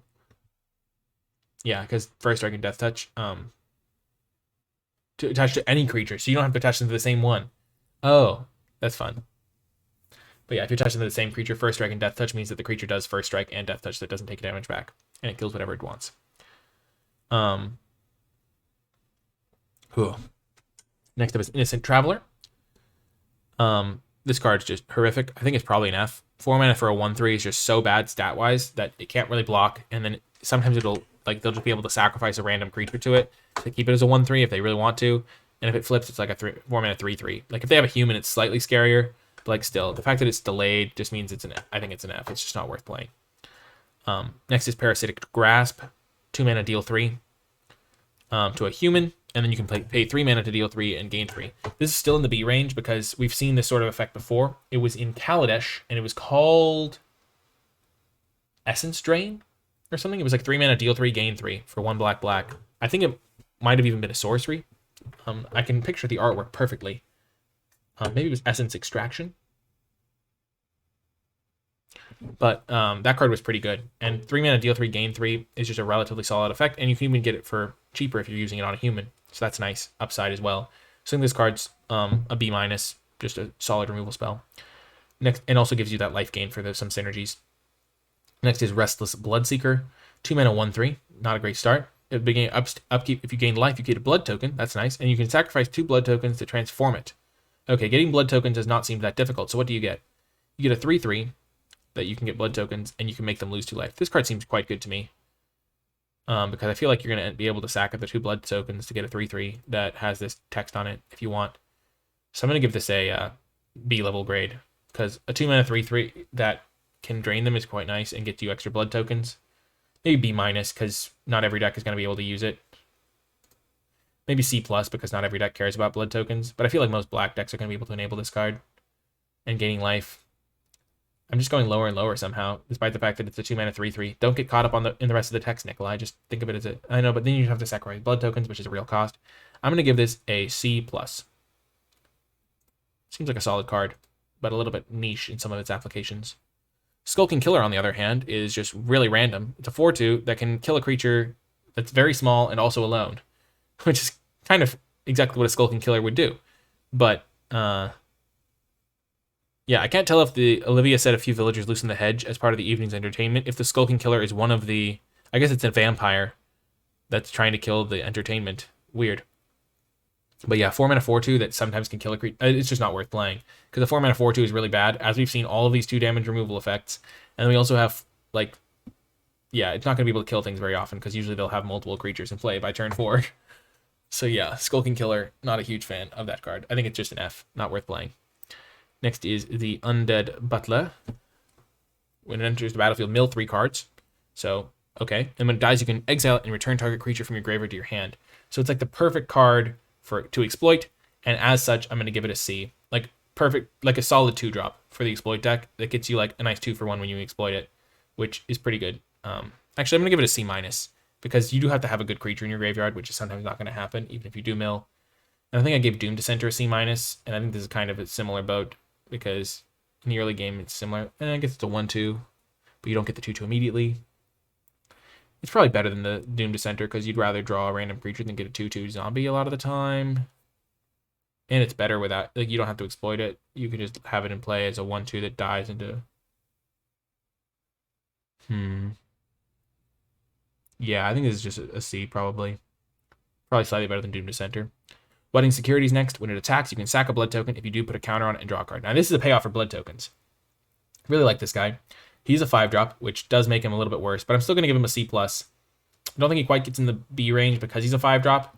But the fact that when it does start getting to attack on turn 6, it starts to grow because I feel like blood tokens are going to be everywhere if you want them. You can really go off with this guy and start drawing extra cards and taking over. So I'm going to give it a C+, but it has some potential to be better than that depending on if it gets really punished by the removal or something. But yeah, I'm excited to see how this card performs. And that's all the black uncommons. I think my favorite one is the Fell Stinger. But yeah, a lot of the uncommons can draw you into their color combination, which is pretty nice. We've been seeing some pretty solid ones. And then we have red, green, and then we have some gold cards and probably some more artifacts. But we're getting through them. It's pretty fun. Still, a lot of interesting cards to talk about. Alluring Suitor, 3 mana 2/3. If you attack with exactly 2 creatures, transform it. So you don't have to attack with the Alluring Suitor either. So like if you play 1-drop, 2-drop, Alluring Suitor, attack with your 2 creatures, this thing flips. You add the 2 mana, and you can buff the 2 creatures that helped it flip. Oh no, you buffed the Deadly Dancer and 1 other creature. Doesn't seem that good to me because it's a 3 mana 3/3 at the end of the day. Yeah, I'm just going to give this a C. I mean, it is nice that it's a 3 mana 3/3 trample that can like buff itself. But even then, it's like hard to do. I'm going to give it a C- actually. It's kind of hard to use this card. Like, sure, you only have to attack with 1 other creature. It's just not particularly great when it does flip. It's probably better than that because you can buff whatever you want. I'm just going to give it a C- though. I'm not super convinced. Because on defense is not great. Not that you want to be on defense with your red deck. It's just like a 3 mana 3/3. Sometimes. Yeah, I'm going to give it a C-. Next is Ballista Watcher. So this is a nice little way to punish the 1 toughness creature. So you can ping stuff, and then it flips, and you can ping more than 1 time if you want. And the artwork is incredible, and it becomes a 5/5. I like this card. I'm going to give it a B-. It's a type of 4-drop that can take over a game, and the fact that it flips into a 5/5 that can then ping multiple things and ping down 2 toughness creatures is really nice. And you can ping opponents, and I really just like that. I also love the like artwork and whole flavor of the card because it's like it looks like a massive like crossbow ballista thing, and then as soon as he's a werewolf, he just picks it up, which is awesome. So I'm gonna give it a B-. You kind of have to assume that the werewolves are staying on their front side, but this one's pretty good on the front side because killing 1 toughness creatures is really worth it. Next up is Blood Hypnotist. 3 mana 3/3, can't block. Not great. When you sacrifice a blood token, target creature can't block this turn. And this ability triggers only once each turn. I'm going to give that a C minus. It works in very narrow decks that are all out aggressive, because not being able to block is still a downside for even aggressive decks, and you have to have blood tokens running around. But yeah, can perform really well in the right deck. In the right deck, it's like a C plus, but I just don't love the card. Frenzied Devils is next. 5 mana for a 3/3 haste. You cast a non-creature spell, gets +2/+2 until end of turn. So it's like a super powered prowess type thing. 5 mana 3/3 haste is not great. The prowess thing is kind of nice, because it can then attack as like a 7/7 the following turn if you've saved up some spells. It's a real spells payoff. Kind of the first one we've seen almost. I mean, there have been some spells payoffs. In blue, maybe. Like, there have been some, yeah, the Whispering Wizard. But there haven't been, like, overwhelmingly high spells payoffs or anything. So, it doesn't look like spells are, like, a wildly big deck. But this is a 5-drop, and it's really fragile, and it's bad on defense. I'm going to give it a D+, though it can take over the game in some scenarios. But not every deck is going to be a spells deck. So maybe it's even worse than a D+, but I'm going to say it's a D+, and then some decks will be able to play it effectively, but it's kind of hard to use. Honeymoon Hearse is next. 3 mana. You get a kind of clunky vehicle. I don't love it. I think it's a D. Just too hard to get 2 creatures to crew it, and even though there is some upside there, and I like the flavor of it, because you need 2 creatures to crew the Honeymoon Hearse, because you need the bride and the groom. So kind of nice teamwork there from the married couple to get the hearse rolling, but it's just hard to use. Like, if you have one of your creatures killed, it's just like so hard to get the hearse crewed, and you don't want to trade off your creatures, and then they do trade off and you're getting in trouble, and you're just like, what's happening, and all this stuff is just downhill. So yeah, not gonna be super playing that all the time. Maybe even a D. It might be even worse than a D, but I'm just gonna leave it there. Next is Into the Night. 4 mana. It comes night. Discard any number, then draw that many cards +1. So this is kind of a way to help your werewolves, but generally you're not going to have enough werewolves to make this worth it, and sometimes your opponent's going to have a werewolf, so it's not even going to be a huge factor. But you do get to like filter through your cards a little bit. I'm not a huge fan, because you could just make it night by not doing anything, and Into the Night kind of doesn't do anything anyway. And with all of the blood tokens running around, I can't imagine that you really need filtering as much. So I'm just going to kind of say this is an F, and that you shouldn't play it. Lemold Raconteur. When you play cast a non-creature spell, it deals a damage, and then it becomes like a Gutter Snipe and deals 2 when you flip it, and it becomes a 4/4. Wow. This guy's getting chased down. Yikes. But yeah. Not a huge fan of this one. A 4 mana 2/4 with this effect is not really worth it, and as I've been saying, the backside of the card doesn't come up as often as you'd like, even though the backside of the card is sweet and has cool art. And so I think it's probably just a D, because 4 mana 2/4 with that effect is like a D, and the backside's not going to come up as much as you like.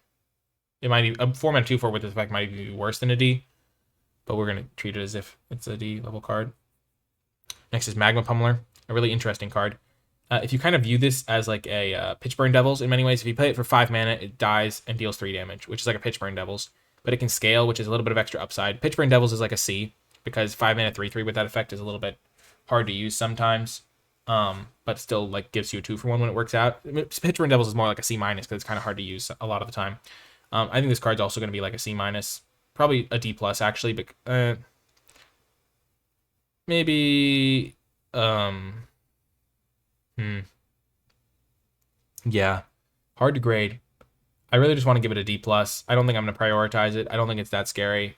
I guess if you play it for 6 mana and get a 4/4 with this effect, it's kind of scary, and it can like absorb some hits. It just seems really hard to attack into. I'm going to give it a C-. I think the card actually has some upside, and the fact that you can play it at different scale abilities is nice. But you really want to play it for an expensive amount, like 6 mana, then you get a 4/4 that kind of blanks all of their 2-drops and 3-drops. And can't be burned out, really. So yeah, I'm going to give it a C-. Seems like an okay card. Very interesting, though. Next is Markov Retribution. Target vampire can deal damage with power. So it's really a tribal payoff, or both. Wow, you can choose both. So you can use it as like a +1/+0 to your vampire and have it deal damage. So if you have enough vampires, like if you have 6 or 7 vampires, you're probably going to reliably get to use this as a removal spell, which means that Markov Retribution in that case is like,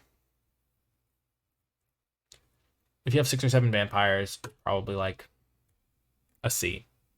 because it's kind of still finicky to use, but it's a very good C in the right. It's a very good card in the right deck, and kind of poor if you have no vampires. You have to have enough vampires. So I think 6 is the minimum I would want to have for it to make it like relatively consistent. But the fact that you get to buff all of your creatures and like kill one of their guys is pretty nice. Pretty nice. Rending Flame, 3 mana, deal 5. Can even deal 2 to them. That's just a classic B. Very good card. Runebound Wolf, 2 mana, 2/2 that can then ping them for 1, or even more if you have more wolves and werewolves. I like that as well. I mean, that's a classic C+, where C- default for 2 mana, 2/2, plus like pretty significant ability to like win the game if you have enough wolves. I guess if you only have this as your wolf, it's like a C. But like if you have like one other wolf, like a couple other wolves in your deck, then this card's like a C+, because like pinging them for 2 a turn, it's really nice once your 2 drops are blanked. Next up is Sanguine Statuette. It's a really interesting design. It's like a 2 mana artifact that's kind of like a 3/3 if you are able to sacrifice blood tokens consistently. So like a 3 mana 3/3 haste that's like hard to deal with if you want to sack the blood token immediately. Then the more blood tokens you have, the better this card gets. And you don't even have to sacrifice it to this thing. You can sacrifice them to anything. So I think this card's actually pretty good if you have enough blood tokens running around. I'm going to start off by taking it in as if it's a D level card, but in the right deck where you have blood tokens to sacrifice to it every turn, then it's actually a really good threat, and it probably like plays out like a C+ in some decks. Just not the decks I'm going to draft a lot of the time where you have to go really heavy on blood tokens, or I'll like wait until I'm in the blood token decks before I take the Statuette, where it's going to actually really perform if you can like sack a blood token to get it to be a creature whenever you want. But if you have to like doubt whether or not you're going to be able to make it a creature, it's not very good. Even though it can make itself a creature one time, like 3 mana to deal 3 one time is not worth it. Vampire's Vengeance is next. Deal 2 damage to each non-vampire creature token and create a vampire token and vampire creature and create a blood token. So at instant speed, no less. Pretty good for a vampires deck. It's like a C+ in a vampires deck, and like not playable outside of that because you're gonna not be able to kill some of you. So when your opponent's playing a vampires deck and you have this card, it's not really good. So you have to like sideboard it in for the right situation, I think. Next is Voltaic Visionary, 2 mana, 3/1, already pretty solid. Deals 2 damage to you, exile the top card, and if you play it, you get to make a 4/3 that can't block. That's pretty great. Because if you ever hit a land off of it, you can just flip it immediately on turn 3 and have a 4/3 for turn 4, attacking. Or you hit a spell. You have to pay 2 life. But this card is just a C+. Might even just be a B-. It's a 2 mana 3/1 that replaces itself and becomes a massive creature that can't block. Yeah, I think it's a B- if you're an aggressive deck. So yeah, pretty excited to see that one. And if you're not an aggressive deck, you just play it as a blocker, and then sometimes you'll flip it. And then even then, it's still like a C+. So I think in the aggregate, you can treat it as like a B- a lot of the time. So yeah, moving on to the green cards. We're almost through all of them. There's 83 uncommons, and we've gone through about 60 of them, almost 56 of them. Starting off with Brambleworm, 7-drop, immediately big no-no. That's not always great and limited. Enter the battlefield, you gain 5 life. So it stabilizes you, and then you can exile it from your graveyard to gain another 5 life. I remember reading it the first time I saw the card and being like, wow, that's impressive. And then even now, just reading it again feels pretty crazy. Like 10 life is so much life that you really have the time to stabilize when you have reach and trample, 7 mana, 7/6. This card's got to be just like a B. Like you cast this card and it's so hard to lose all of a sudden because you're just like gain 25% of your life total, and then when it dies, if they ever deal with it, you get to exile it from your graveyard and gain another 5 life, which is just like you've gained so much life. It's essentially like you had the start of the game at 30. It is a 7-drop though, so not every deck wants it. So maybe that downgrades it to a B-. But if you're a deck that cares about going long at all, just take Brambleworm. It's incredible. Cartographer Survey, not a card I like.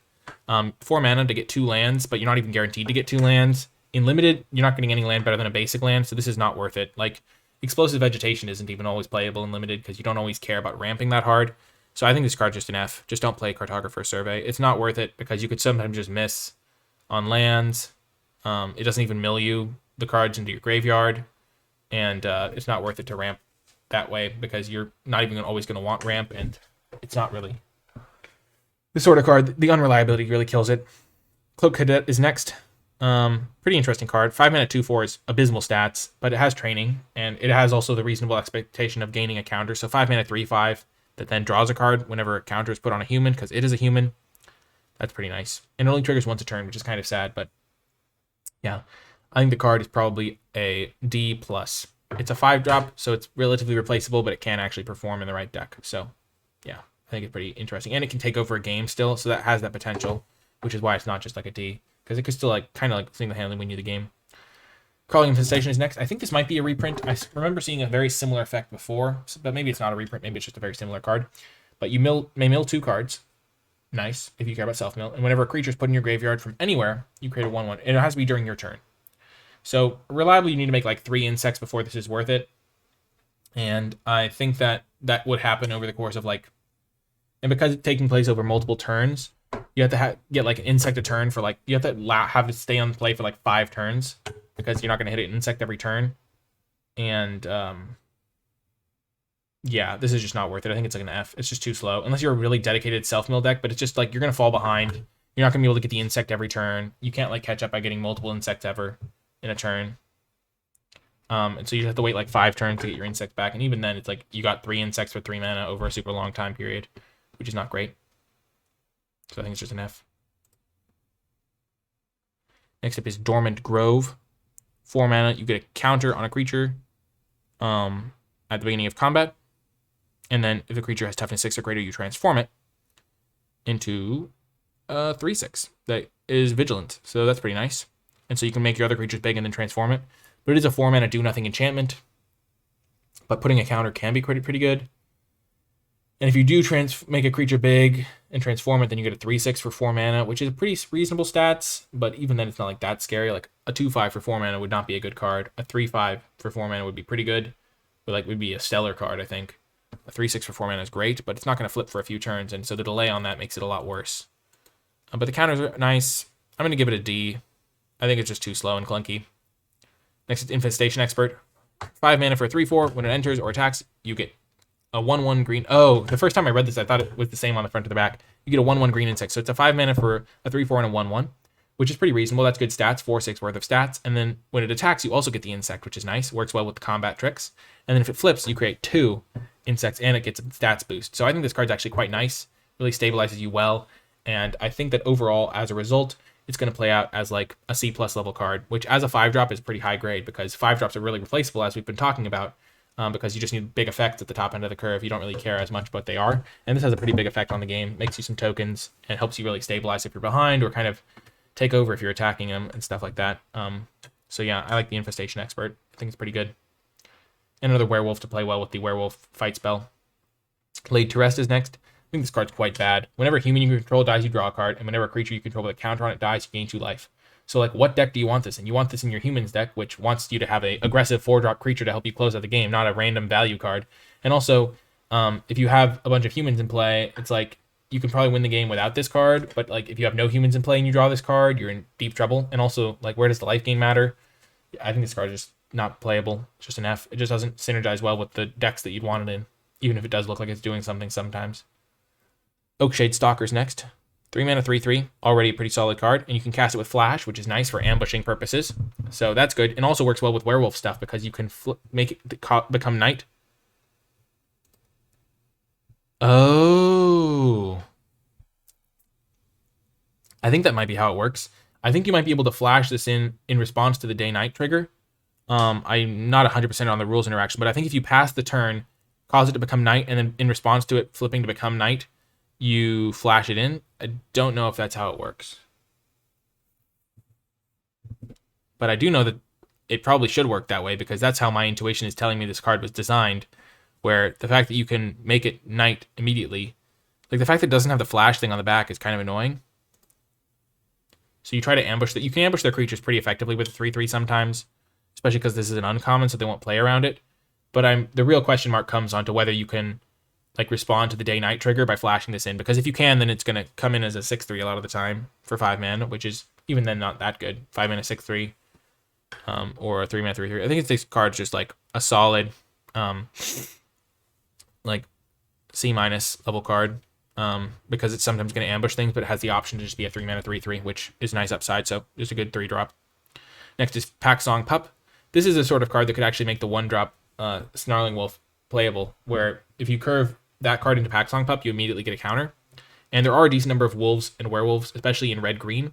And so The Paxson Pup actually looks pretty good to me, and in those decks, I think it's going to be a C plus. If you have enough wolves and werewolves. If you have like 6 or 7 wolves or werewolves that you can get down in the game early on so that it can start growing, it's going to be really good. And so I'm excited to play Paxson Pup. I like this sort of a card. And the artwork is incredible. Look at the little eyes like getting dimmer and dimmer. That's just really good art, I think. Next is Reclusive Taxidermist. 2 mana for a 1/2, but it gets +3/+2 as long as there are 4 more creature cards in your graveyard. I love this sort of card. I don't know why, but I always love the fact that it becomes symmetrical. It's like you've completed your quest, and so your card is now a 4/4, as it always dreamed of being. Like it started as a 1/2, but it eventually got there. And the fact that it's a 2 mana that adds mana of any color is incredible for getting you like ramped up. This card I think is just a B. It's probably a B minus, but I want to treat it like a B because the card is so sweet. But I'm gonna call it a B minus. It's a great 2-drop. It ramps you, which is just what you want. It fixes your colors, and the fact that it becomes a 4/4 in the late game means it's never a dead draw. So probably just a B. Yeah, I'm gonna call it a B. Just incredible. It's a 2-drop that's super good late still. So excellent card, and you still might want the mana late. Next up is Retrieve. Not a great card. You have to return 1 creature card and 1 non-creature permanent card, but like, what non-creature permanents do you have? It's just like, you're not going to be using this card. I think it's an F. Just too inefficient to be wanting to be played. And you exile the Retrieve, so you can't like loop them, which you couldn't loop it anyway because it doesn't return like non-creatures. I mean, doesn't return instants or sorceries. Next up is Sawblade Slinger. 4 mana, 4/3. Choose one. Destroy an artifact or fights target zombie. Those are both good effects. Sometimes they're going to have an artifact, even just a blood token. It can be worth it to kill. And if they have a zombie, you just get to randomly like take them down. So I think it's a C+. It's just always going to have something relevant to do. And taking out a 2/2 zombie is going to like win you the game a lot of the time, which is tremendous upside. So it makes it worth taking it, even though it is a 4-drop and relatively clunky as a result. Like relatively less of a priority as a 4-drop, but like because this one has such a unique and powerful effect, it's worth taking. Spiked Ripsaw. 3 mana, +3/+3. For 3 mana. Not a huge fan of that. That's a bit too expensive, I think. Yeah, maybe not too expensive. 3 mana, 3 to equip. That's kind of like Plate Mail. And then when it attacks, you can sack a forest to give it trample. That actually could be okay. Plate Mail was pretty good in Adventures in the Forgotten Realms, and I think that was the exact same cost. It did give Ward, but Ward 1 wasn't a tremendous part. No, it gave Ward 3. That was actually... Plate Mail, it gave Ward of some kind, but we're not going to just only compare to Plate Mail. 3 mana to give +3/+3 to any of your creatures just makes any creature a devastating threat. So I think this card's actually pretty good. It might just be a B-. Like, it feels like the sort of equipment that, like, looks innocuous, but then as soon as you see it in play, you're like, oh my gosh, I'm a controlling deck, and I have to kill every single creature they play because every creature is a 5/5. So yeah, I think +3/+3 and only 3 to equip could be good. It's not great if you're facing an aggro deck, but I think it's so game-breaking in the matchups where it's good that I think it's worth prioritizing.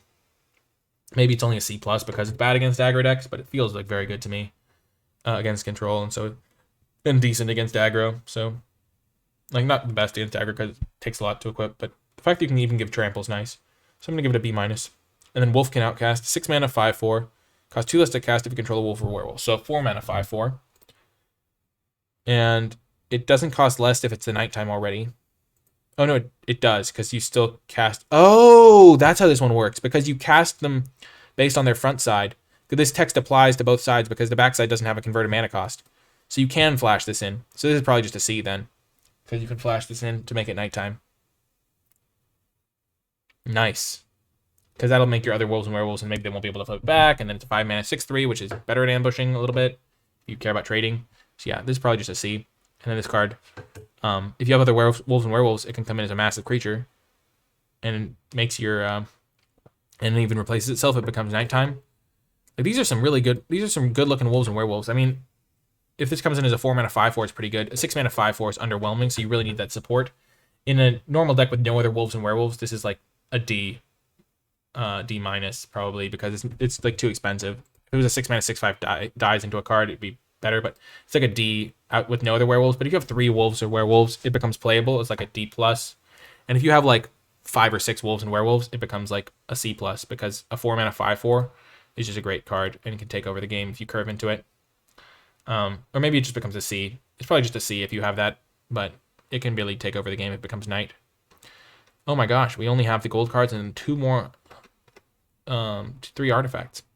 Okay, looking at the gold cards. I don't actually like looking at the gold cards first. I don't mind looking at them last because I feel like it can really influence your thoughts on the cards if you think, oh, these gold cards are telling me exactly what the colors are doing, and so I have to follow them. Where instead of actually looking for the payoffs at common, where you're like, oh, the commons are telling me what the colors are doing, and the gold cards just happen to be along for the ride. Like there were no commons, and there was like maybe one uncommon that cared about toughness. So if I looked at Ancient Lumberknot and then I viewed every single green-black card through the lens of, oh, it has toughness, therefore it goes in the toughness deck, and then I'm like underwhelmed when I'm playing the set. I'm like, why are my toughness cards not working? I don't understand, because there's only one of them, and Ancient Lumberknot is sweet. Basically a 4-mana 4/4 that makes all of your other cards bigger because you're going to have a lot of high toughness creatures if you're trying for it. But yeah, that's just a little bit of a qualm I have. But this card looks great. I think it's a B-. Just makes all of your deck's cards much better. And it is a gold card, so I tend not to take them as highly. But just on a power level standpoint, it's like a B-.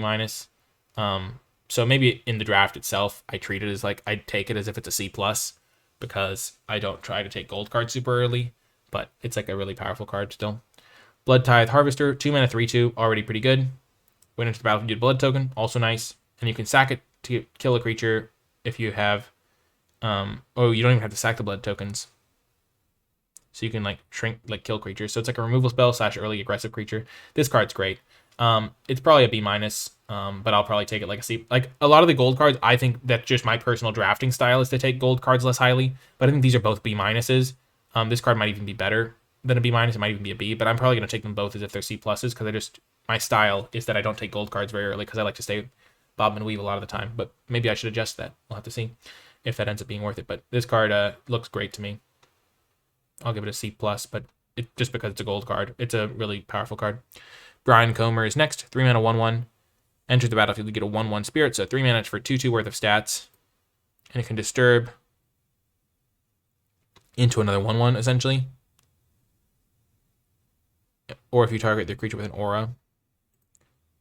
Or if you target this with an aura. So if you have enough disturb cards that you really just want to load up on the Brian Comer, that's pretty sweet.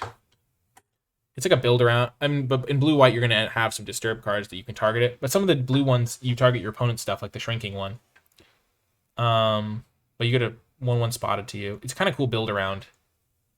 I think I'm going to give it a C+, because even if it dies, you'll still get a 1/1 flyer out of it, and it makes all of your other cards much better if you have enough of them. Actually, I'm just going to give it a C. C+ is a bit ambitious. It just seems hard, and it's also a gold card, so maybe it's just a C-, because I've been docking these for being gold cards, and I'm certainly going to dock this one because it's less powerful. I'm going to give this a C-. I'm not going to take it super early, but if I'm blue-white, it looks pretty good. Child of the Pack. This card looks sweet. So it's a 4-mana 2/5, which is not the best stats, but then you have an activated ability to make a 2/2, which is the perfect thing to flip it into Knight. And then other creatures get +1/+0, so you're making a 3/2 essentially, and it's a trampler. Her face shines with youthful innocence. Her claws are another matter. Great. This card is great. I think this card's a B-. I actually think this one's like higher upside just because you have like the complete package in one card. 4-mana 2/5 that then becomes a 5/5 trample that buffs all your other creatures, and it's a trampler. Just seems great to me. I think I'm willing to take this early and speculate on it at least. Markov Purifier. This was the life gain card I was talking about with that 1/1 that can tap to gain a life. Because if you have that, then you might just want to. If you have this card, you might just want to play that one, so you can maybe just gain life and draw a card every turn.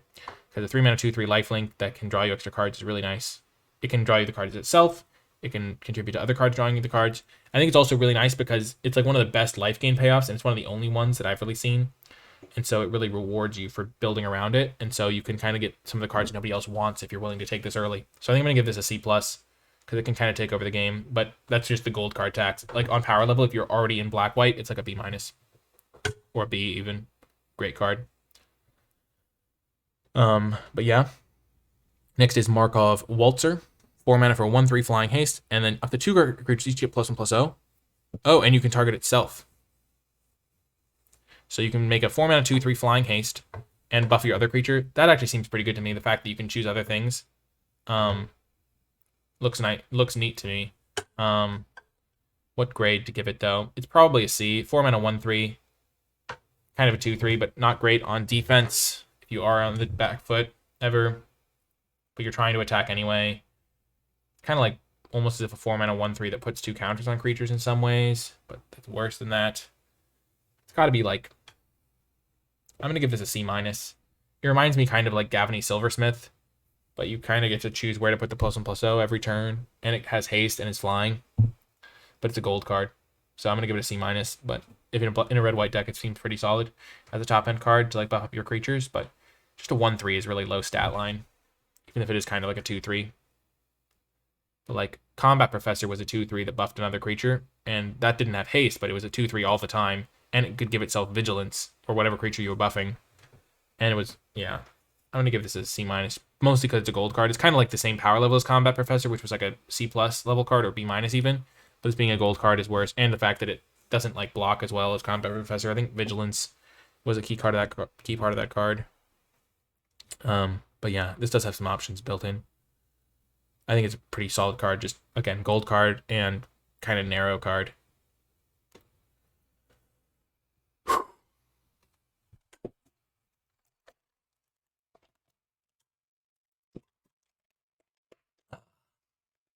I love the smell of napalm in the morning. That's from Apocalypse Now. I've never actually smelled napalm. Just want to clarify for people who haven't seen that movie.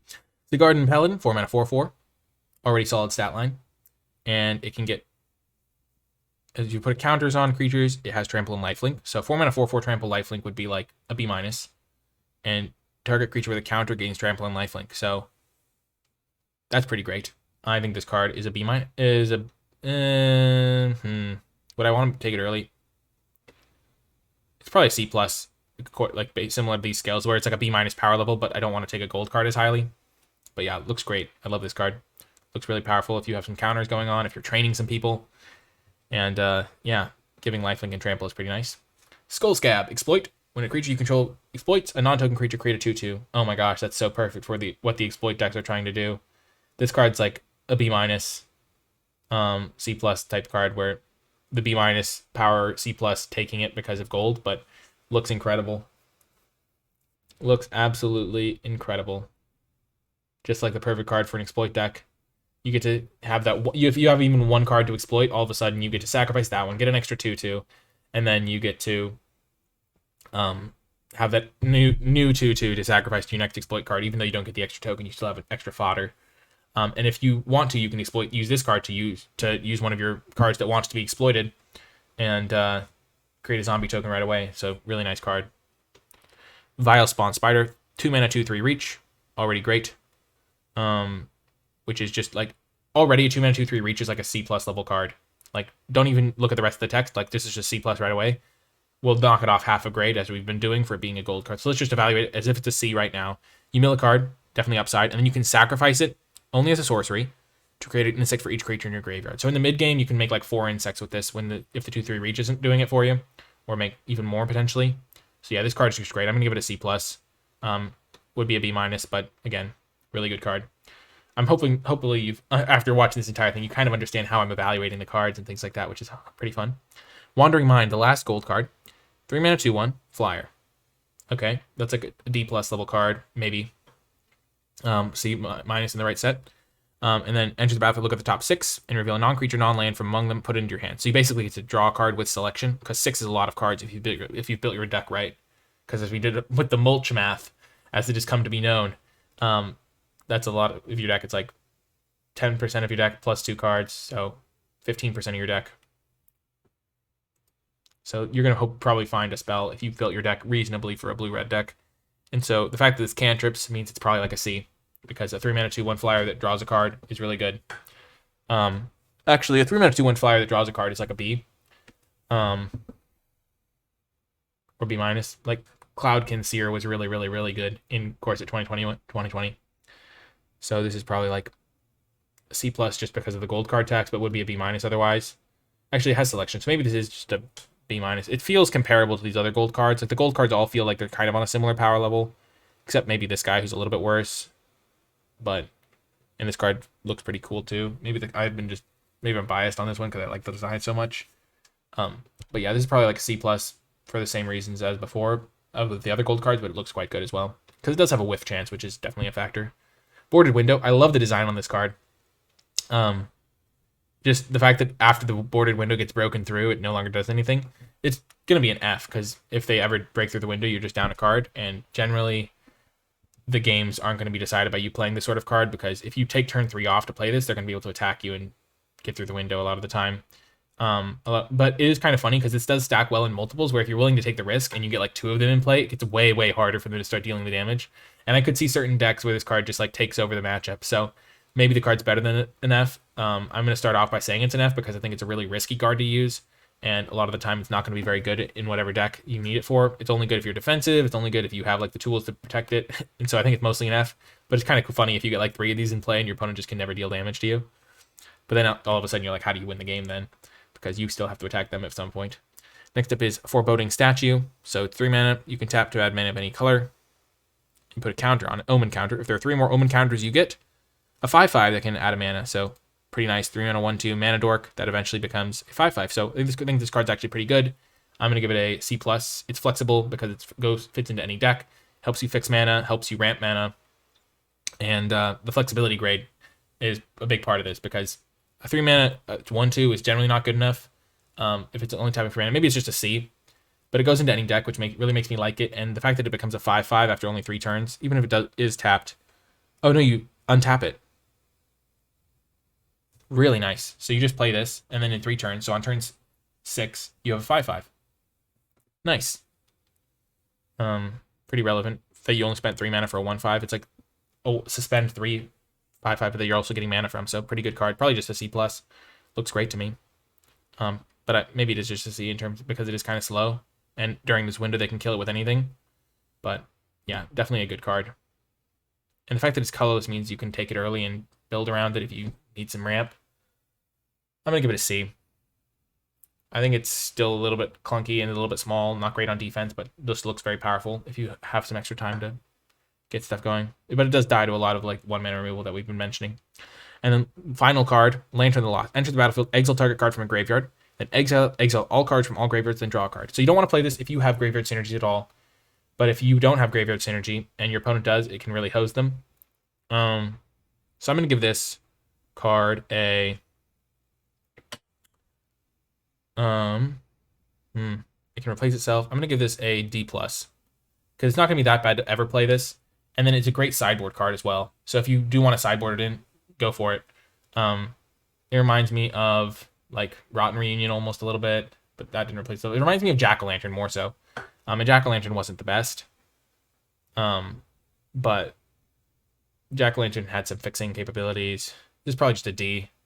It is kind of marginal, 2 mana. So it's more of a sideboard card or a D in the main deck. So yeah, that's going to do it for Lantern of the Lost.